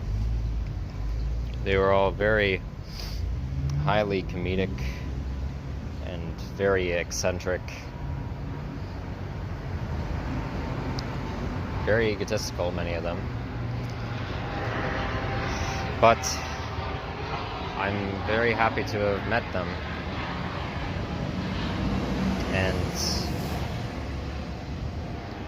I was happy to be a part of the conversation. And I told some of them about the situation I was in terms of my travels and my housing situation. Some of them gave their perspectives on it, but after a while, the night just drew to a close, and once I left, I said, fuck it, I'm going back to my campsite in the Uville neighborhood of Unsick Cartierville, and just going to bed, because I've dealt with enough tonight. And I decided I would come back today. Now, as you can tell, it's getting to about dusk now.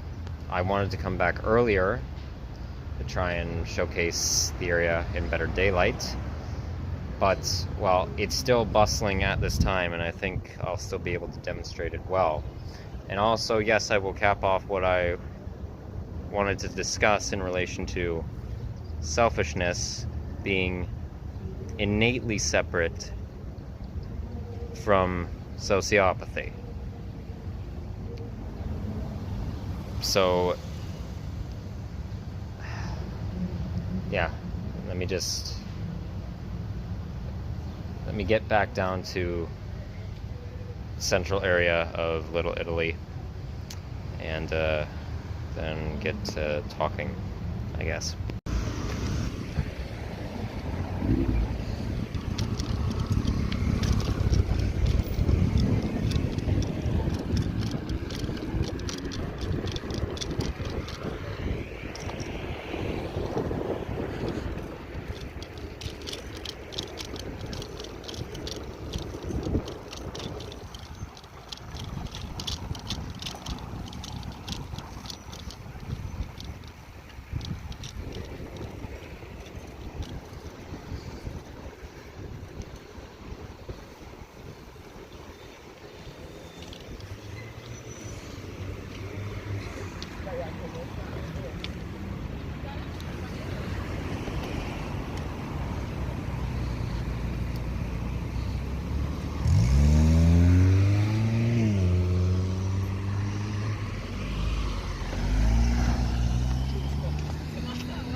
soleil.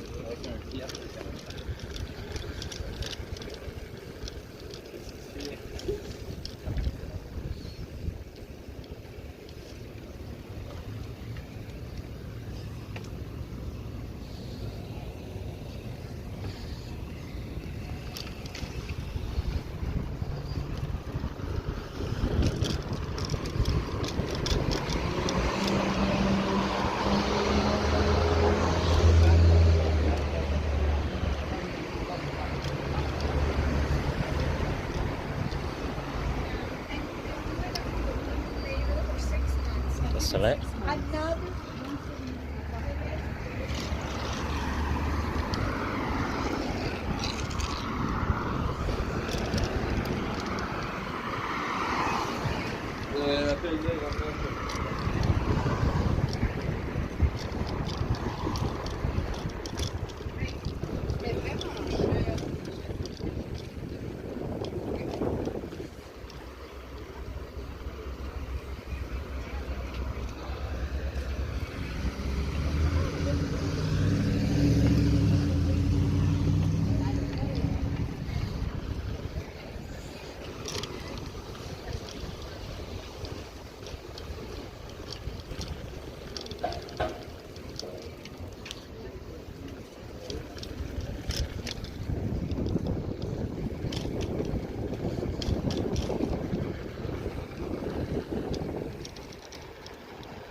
Soleil.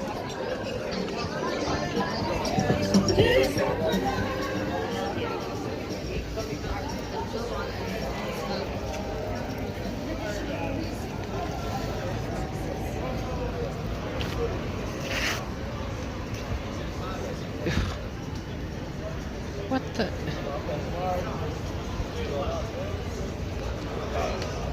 Because that was really necessary.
Okay. I guess certain gang members can levitate as well.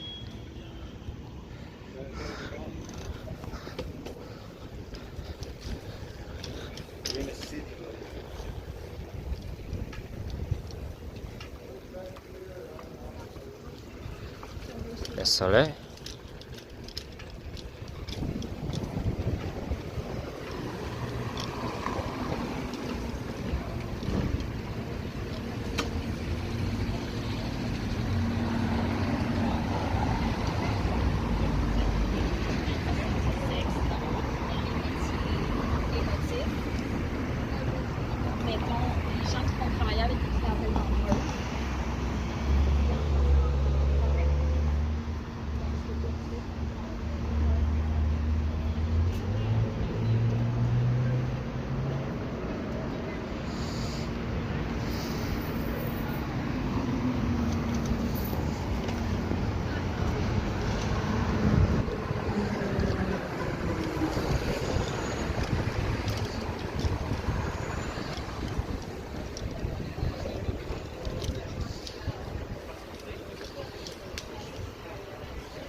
Excuse-moi.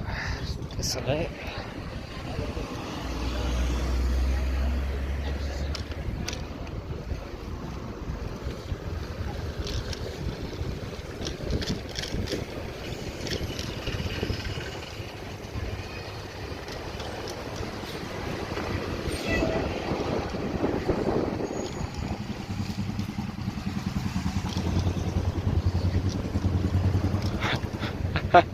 Okay. Well. Wow. All right. Again, points for creativity. That's... Wow, that's really symmetrical. And that's clearly freehand. Okay, again, just on a skill level, that's incredible. On a moral level, that's deplorable.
So, coming up here is, as you have seen in the clips before this, the Soleil, the park that the incident occurred, and interestingly, it's around the same time as said violent lash out happened. Oh, okay. For a second, I thought I got here, I was like, where's the gazebo?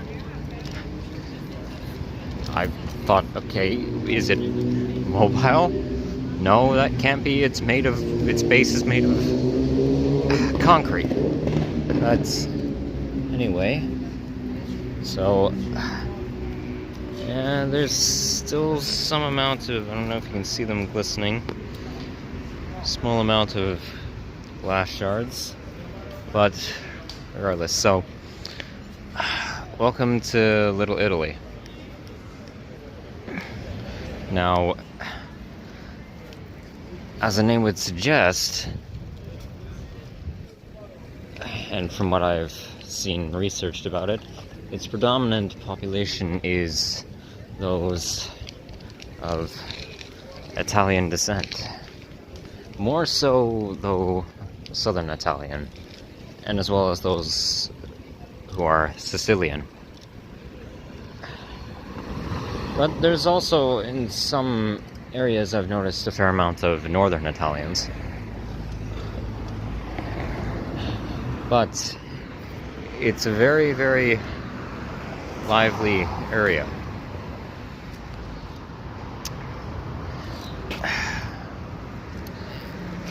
But along with the main ethnic populace being Italian, there's also still a high amount of those of Hispanic, seeming maybe more Mexican to Guatemalan residents, as well as those of Latino descent and Black descent. As I also noticed down a ways, which I haven't seen much in many cities at all that I've been to in Canada, all the ones I've visited so far and lived in, a Malian and Senegalese restaurants, two separate restaurants, but they're down a ways towards the major park for the area. Now,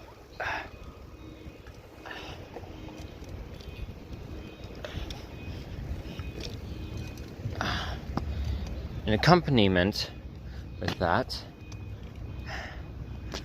well, this is a very interestingly designed alley. Neat. Accompaniment with that, there's also a very high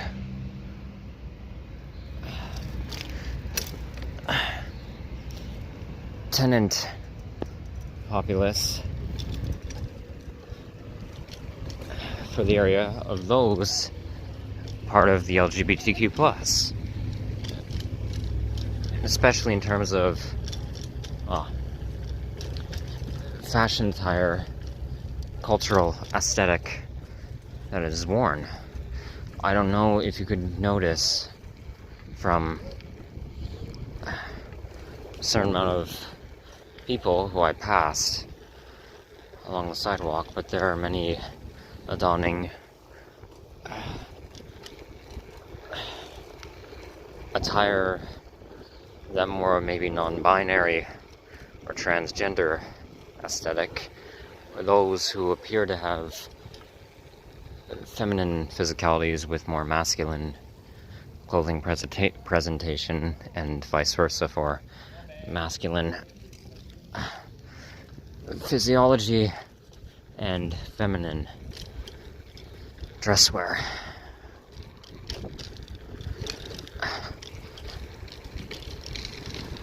And specifically, I've noticed LGBT culture in terms of dressing of white, more Southwestern European, obviously black, or more so black Canadian and American, and those of Central American LGBTQ fashion designs, especially tops and certain pants designs that are common amongst those for in those ethnic groups and diasporas for sexual expressiveness and attire, as well as gender expression. Okay, let's go on. And it's been very incredible to see, as in terms of just, well, in terms of grouping, out of all places in Quebec that I've been to so far, this area is easily the most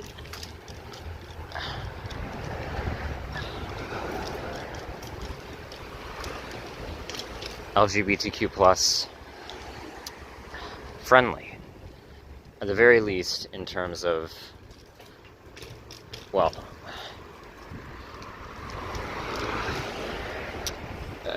what would be a good word? not coexistence, but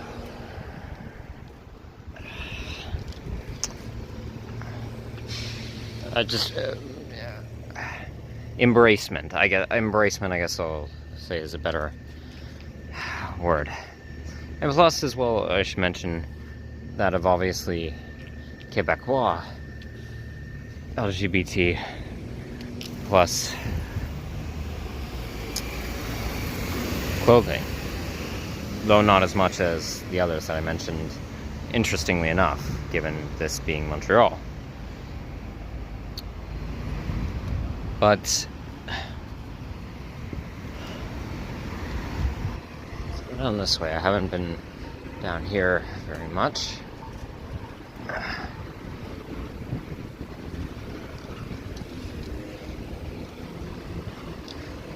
All in all, it's a very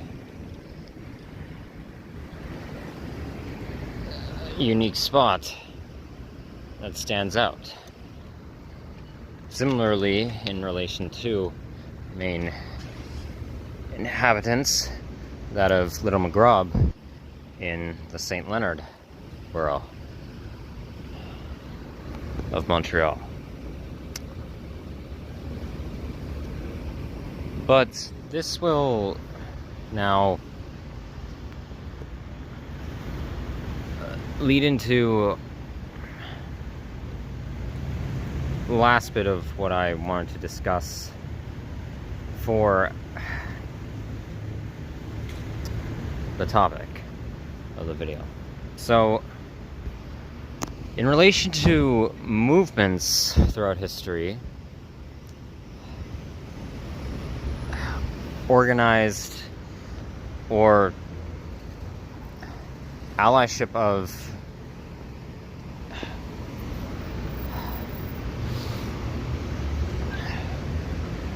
political rhetorics and attempts at changing certain aspects of a communal setting in a society.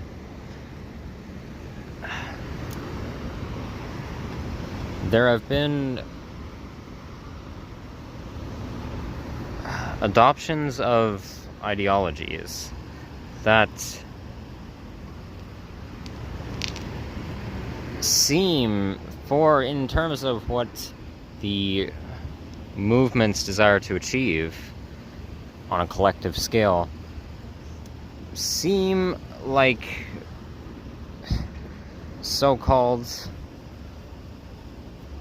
beneficial options, when in reality, as I discussed this somewhat earlier, it was nothing more, as far as I'm concerned, than taking on the ideals of an oppressive force that quelled the cultural setting and practices of said groups in order to gain some amount of leeway in the political sphere and some amount of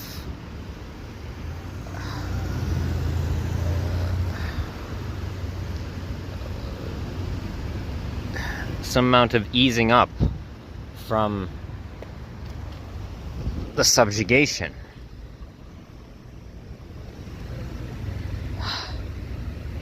And I'll specifically relate this to, because I've already talked about how hedonism has affected this, and I already discussed hedonism in a different sense, more so,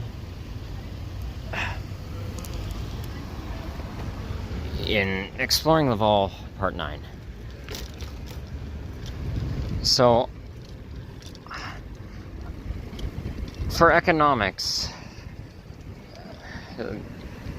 as of right now, are related to the idea of neoliberalism.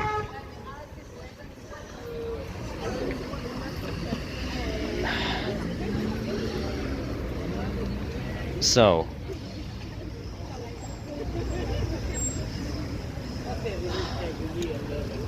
okay. This is a very lively area of Villeray.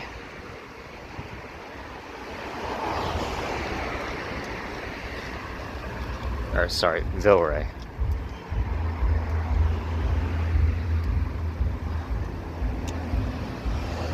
So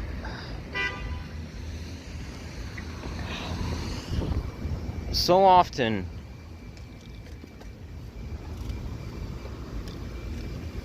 in relation to capitalism,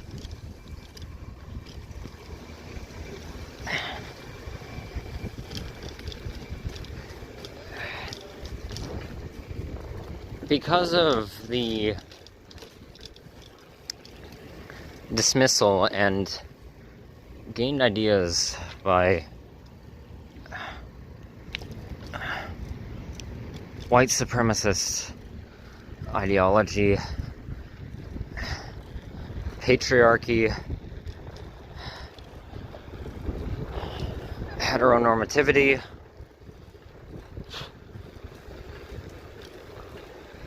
and cisgender superiority,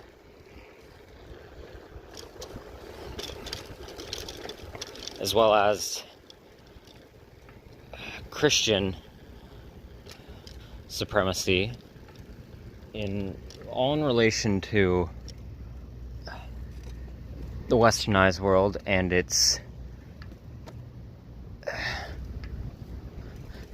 exacting of mass influence over the globe, and destruction of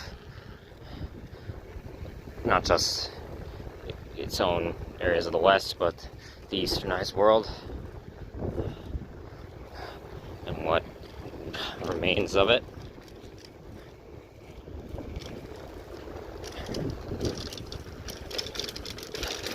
Oh my God, oh my God, oh my Lord. This is a bad sidewalk, very bad.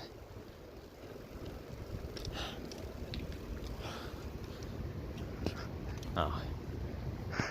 Speaking of which. Interesting. Okay, yeah. Never mind, I was gonna say you're not entirely pseudo-segregated off, but then I took note of the factory buildings beside me.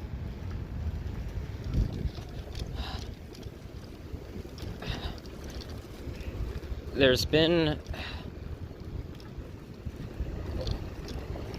so much alienation and separation of a multitude of people groups for the prevailing of both detrimental and beneficial cultural desolate. What the hell? Hold on a second. Reverse.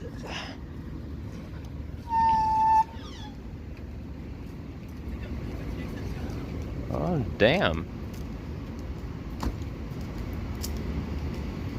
Well, it's not the sketchiest Again. thing I ever heard. What?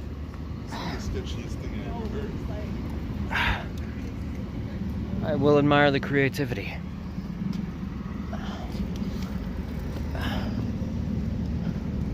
But both beneficial and detrimental cultural practices, but more so detrimental in terms of ideology.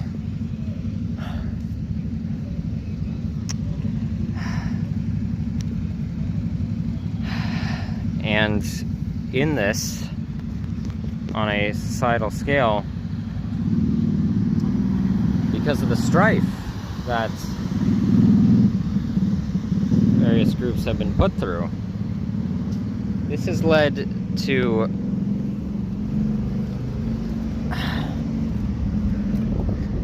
internalized prejudice, as mentioned before, psychologically. But sociologically, because of said prejudice, adoptions of the ideals of the authoritarian systems that suppressed, they're beneficial and detrimental, but as far as I'm concerned, moreover, beneficial cultural practices.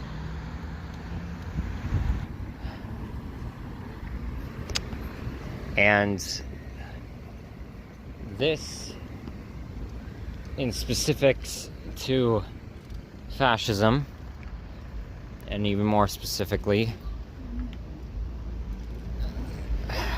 capitalistic display,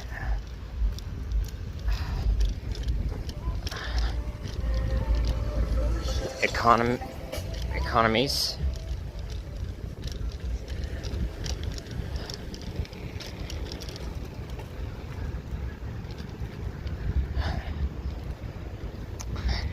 has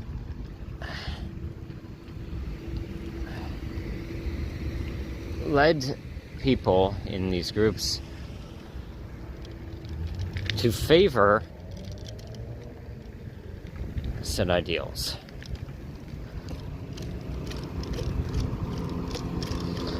And basically strive to prove that they can be just like their oppressor. That they're not all the ways of their initial and beneficial traditions and those within a demographic. They're not all that way, even though there was nothing provably wrong with the ways of their peoples.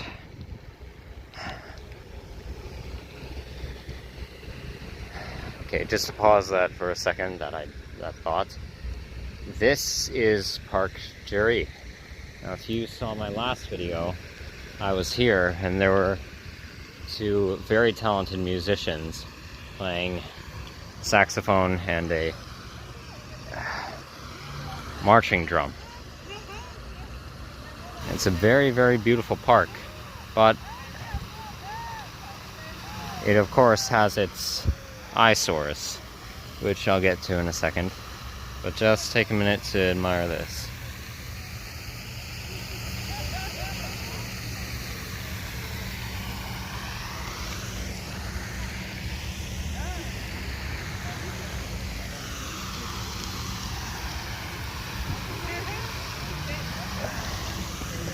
Alright.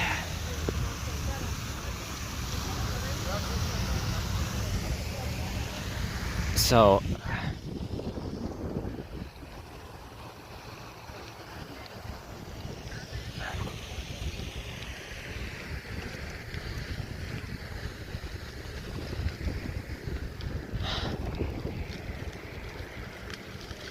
this would be called, in relation to a liberal idea of free market economy for the purpose of self-determination and freedom of various groups,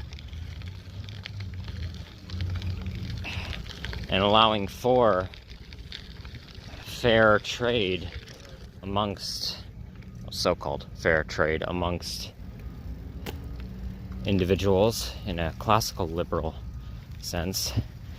Neoliberalism took on the idea of capitalism, the business sector, being utilized to aid and benefit various demographic groups through free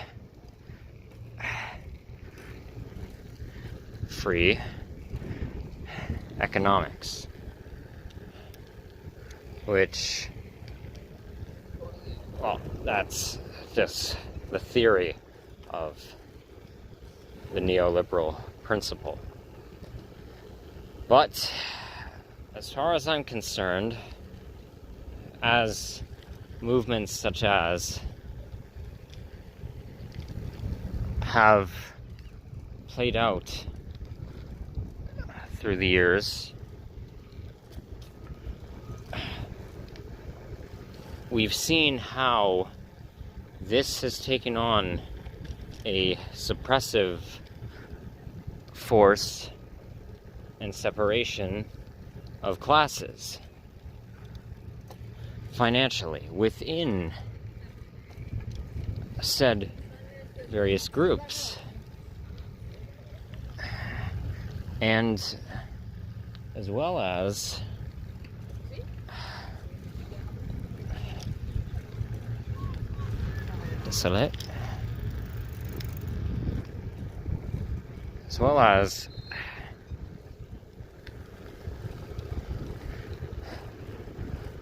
having complete provisional control over those underneath your executive position if you are part of a demographic within a capitalist system and operating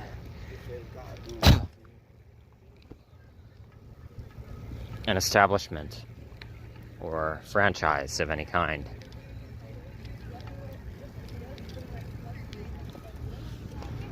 In terms of both payment and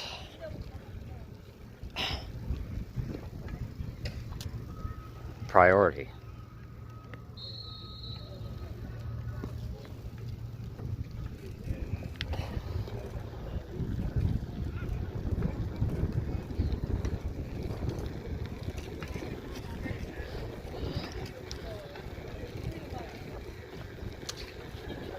And out of this has come, in all different groups who have taken on the core values of neoliberalism.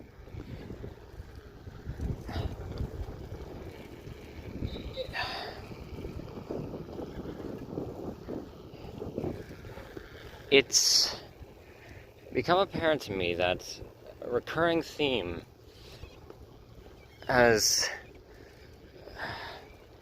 run up. And that theme is,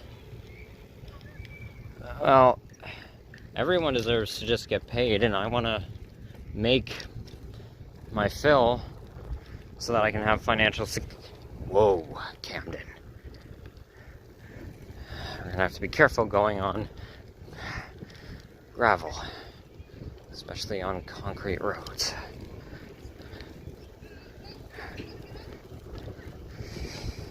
Okay, that's better. That I deserve to make my paycheck for my purposes and engage in this competitive field of career whilst respecting and embracing my cultural heritage and traditions. Okay, this looks like it might be a sort of personnel. Okay, yeah. Staff personnel only, I believe that says. So let's turn around.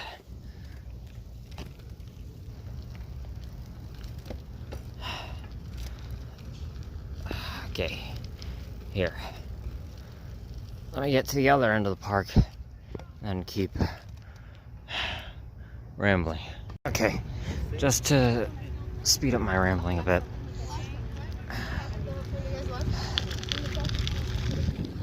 This has led to the Black community and Latino community adopting this commodifying attitude for mass payment and financial gain, especially in the realms of the entertainment world, such as the hip-hop and rap industry. The gay community taking on this more closed off, repressed sexual expression and leaning more towards a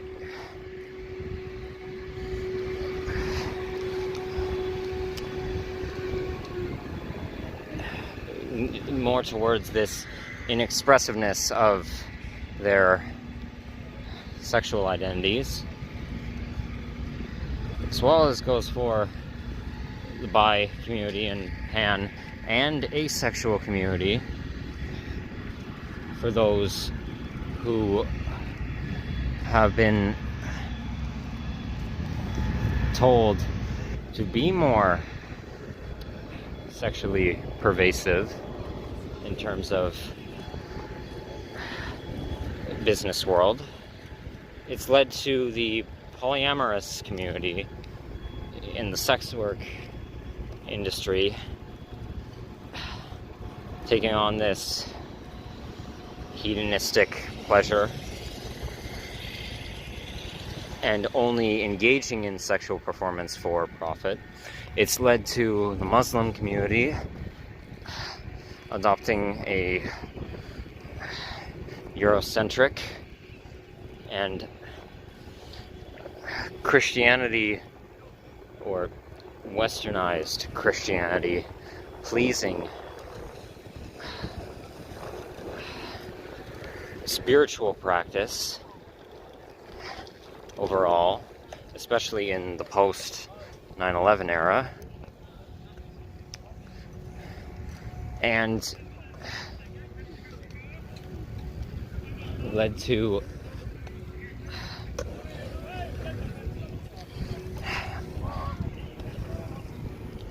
cis women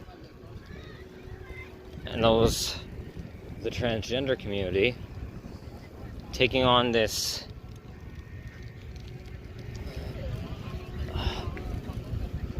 bruteful, overbearingly domineering and stern expression of gender traits to conform to more of a male, traditionalist ideal of masculine identity. And all this has resulted in psychopathic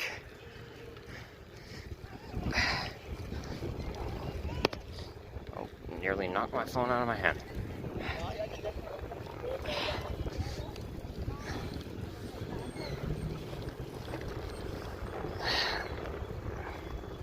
Psychopathic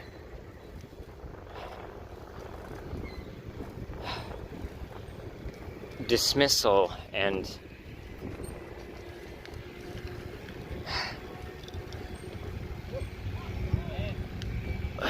general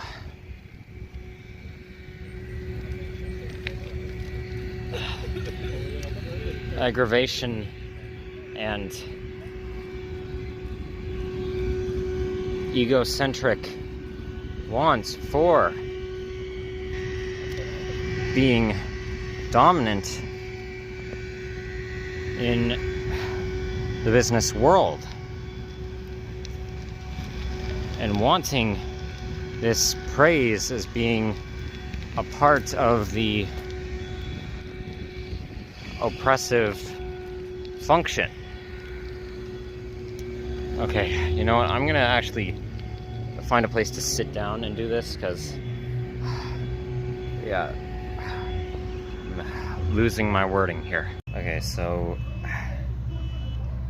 to go over how this sociopathic, self-centered behavior and personality presentation has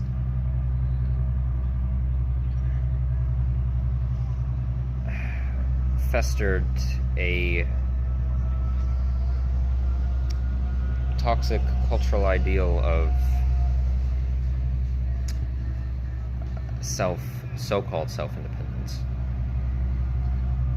for various groups. Well, within those of Black cultural to Hispanic cultural background, there's been an adoption of this ideal for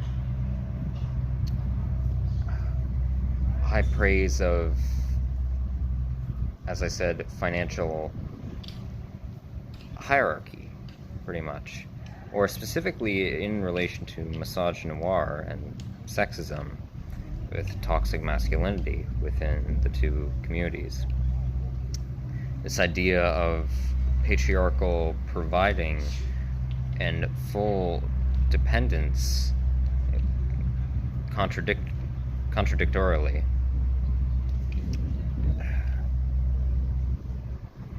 of women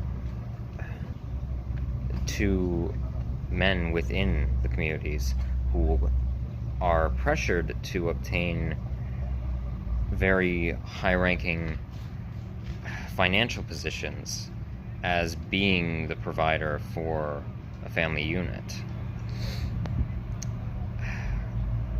As going back for traditional practices of collective groups many millennia before, there was more of a patriarchal setup for various civilizations within groups of the Black diaspora and the Hispanic diaspora, as well as those of Latino descent, and as well as in relation to Northern African Arab descent.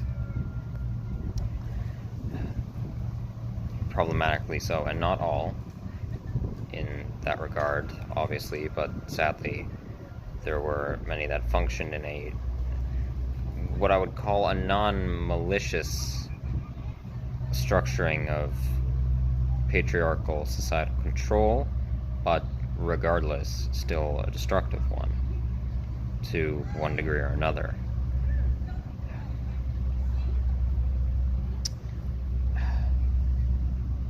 And in relation to femininity, going off of that, just in general, for women as a whole, this adoption of dismissal towards the psychological turmoil that men face as well, just the same as they do, and this harsh attempt to take on a problematically assertive and tycoon-esque business role within, in terms of them being on their own in a relationship dynamic, not involved with anyone romantically or sexually or in any sort of major family unit, and within family units for providing for the family, as well as though having this idea as if their male counterparts are seen as weak or less of a person for not having the more toxic masculine ideals that they have adopted because of traumatization. And in relation to that as well, another one could be for the Jewish community, how because of oppression towards financial stability and years of mass cultural genocide and physical genocide to the ethno-religious group, this internalization of anti-Semitism and taking on of this financial monopolistic bank-heavy position of being very careful and very relentless with amalgamation of money within a business operation, even amongst small business owners, which has led, because of this adoption, this psychopathic lack of compassion within the community towards those of the same background and others. This has led to this reaffirmation of right-wing ideals, this horrendous ideal that Jews are these stingy and money-hungry, greedy individuals who only seek to gain profit from other religious groups and communities as a whole, which is completely untrue and hypocritical to the Judaism religious ideals, in essence, of initial ideals, as far as I'm concerned, before the religion was co-opted. And you can, again, another example would be in the LGBTQ plus community. This adoption of praise for those with mass financial stability, and someone almost taking on this submissive role to seek out someone who has a high luxury, or what is considered high luxury lifestyle, and as well as this materialistic obsession with fine jewelry, high expensive lavish attire, cosmetic and makeup products that are highly sought after and very valuable in, well, the beauty industry in terms of profit, which those aren't, the products themselves culturally are not at all inherently detrimental. They've been used for many millennia in different forms, but in commodifying them for mass profits, it's taken on this, again, prestigious hierarchy ideal, which is an issue. And this complete passive-aggressive disregard for those who are within the LGBTQ plus, who don't, or partners of said individuals who don't demonstrate said ability to provide such lifestyle. And what's, I guess, one more I could cap this off with. Oh, well, and in relation to okay, let's even look at those who make up a part of the would have been predominant supremacist, these who've been a part of the groups that have had sectors that have superiorized themselves over others, while those of, say, Anglo-Saxon descent, Western European British descent, or specifically originating from England.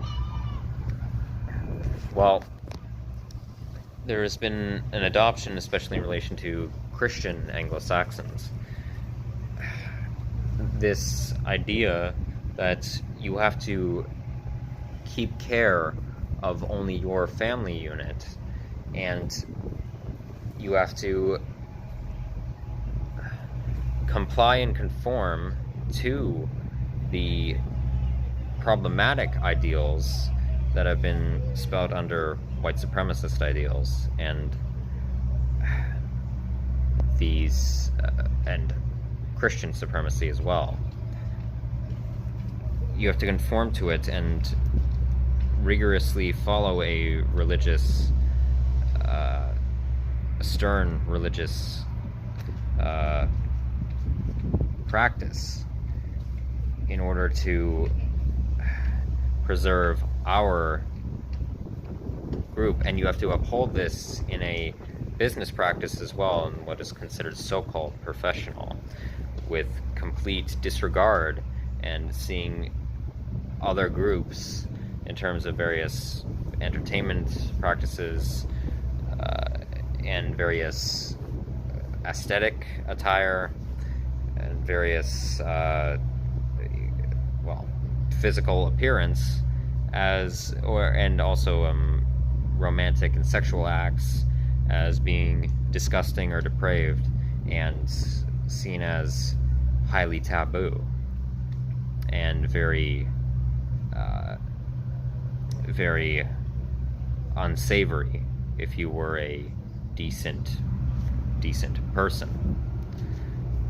So that's an adoption to prejudice that's against initial practices even of those within the Anglo-Saxon heritage, which is there have been cultural traditions of the peasantries from long ago that were suppressed under hierarchical monarchies and feudalist lords of England that were community-based and freeing and were anarchistic in a sense, pseudo-anarchism, to allow for freedom of the people groups and a collectivist work mentality.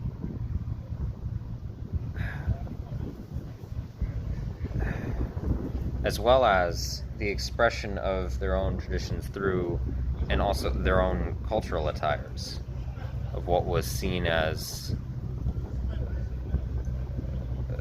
freeing expression to a people group, but was heavily suppressed by said lords of the time and royal families, and still are. So, okay, this video has gone on. Ow, that was the nerve. Oh, that was the peripheral nerve in my funny bone. Right on the edge. Fuck.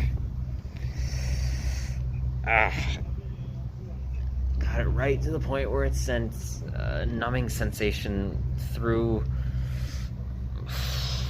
my lower underside arm. That's not a nice feeling. Right up to my carpal tunnel. Ow. Okay. This video, I think, has gone on long enough. So, point being with all this is selfishness in and of itself, in relation to our 5 inherent subconscious desires, biologic thanatophobia, and our culminating in conscious motivation to obtain what we see as fulfilling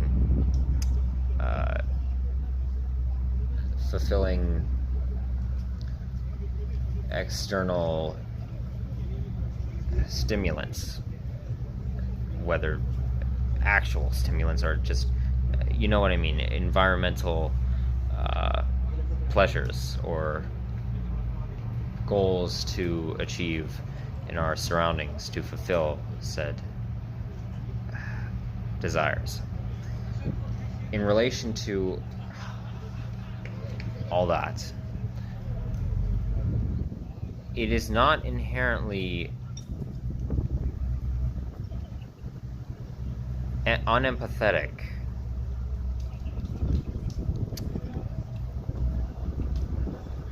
in how it exists in essence, as we have seen how people can work together to meet beneficial conclusions that satisfy to some degree what individual parties want in a collective group. We know they can. It happens all the time in pseudo forms, pseudo collectivism in the modern day. And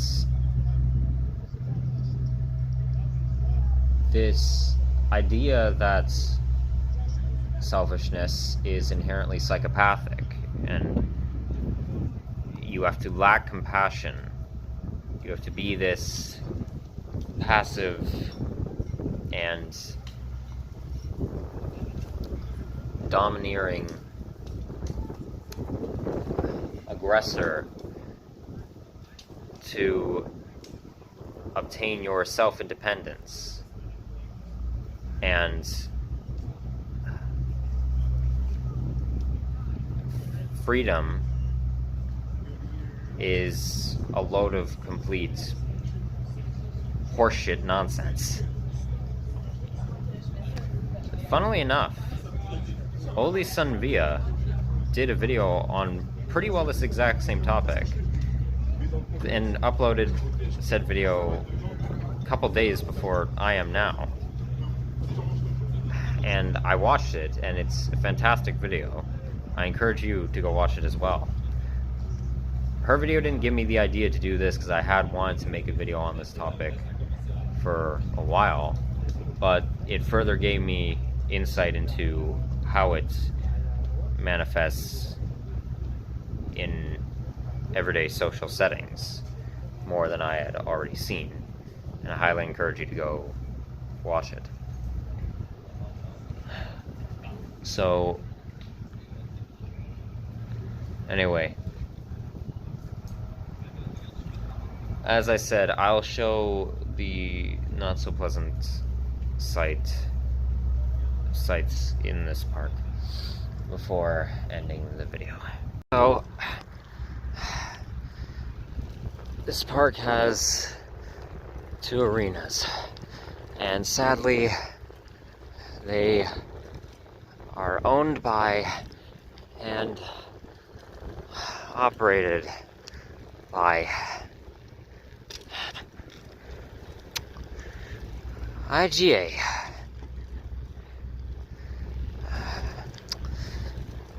The biggest grocery retail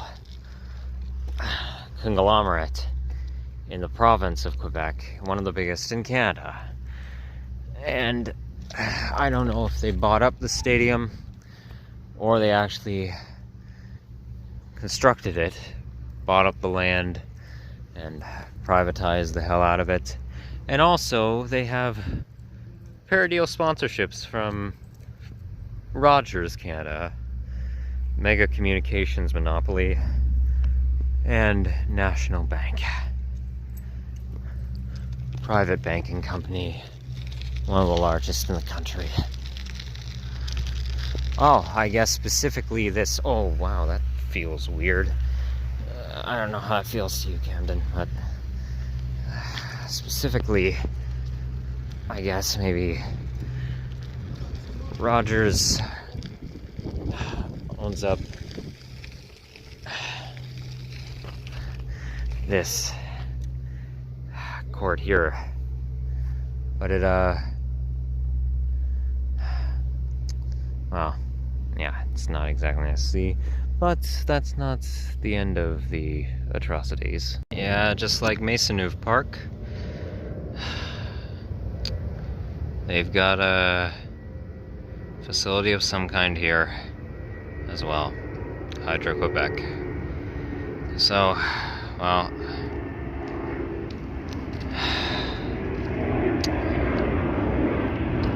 other than the clear corporate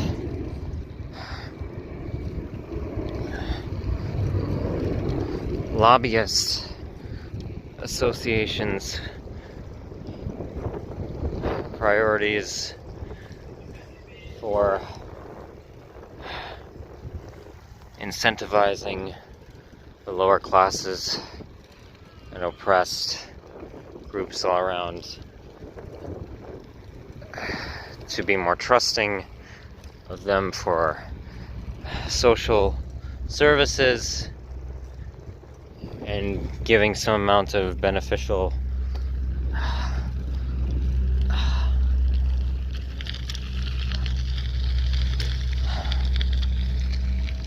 spaces for activity. Well, this place is pretty beautiful. Okay, I'm gonna get back to the campsite and have a very much needed snooze, and then tomorrow me, Camden, and Cardi B will set off for Montreal and hopefully actually find a spot to camp out on the mountain for the rest of my time here in Montreal. Oh yes, as well as, I'll mention now, tomorrow I will be taking some photos for my Pornhub channel, other than the ones I've already posted of my diagrams for my scientific proposals. I mentioned in my introduction video, or was it my introduction video, or was it my second video in the forest in the fall? Okay, one of the two, that I would take some photos for, well, sexual entertainment as well, for your enjoyment. So, and sensualistic sexual connectivity, sexual empathy, and all the rest. And sexual artistic expression. Okay, I'll do that tomorrow. I'm gonna get back to place over there and sleep. Good night.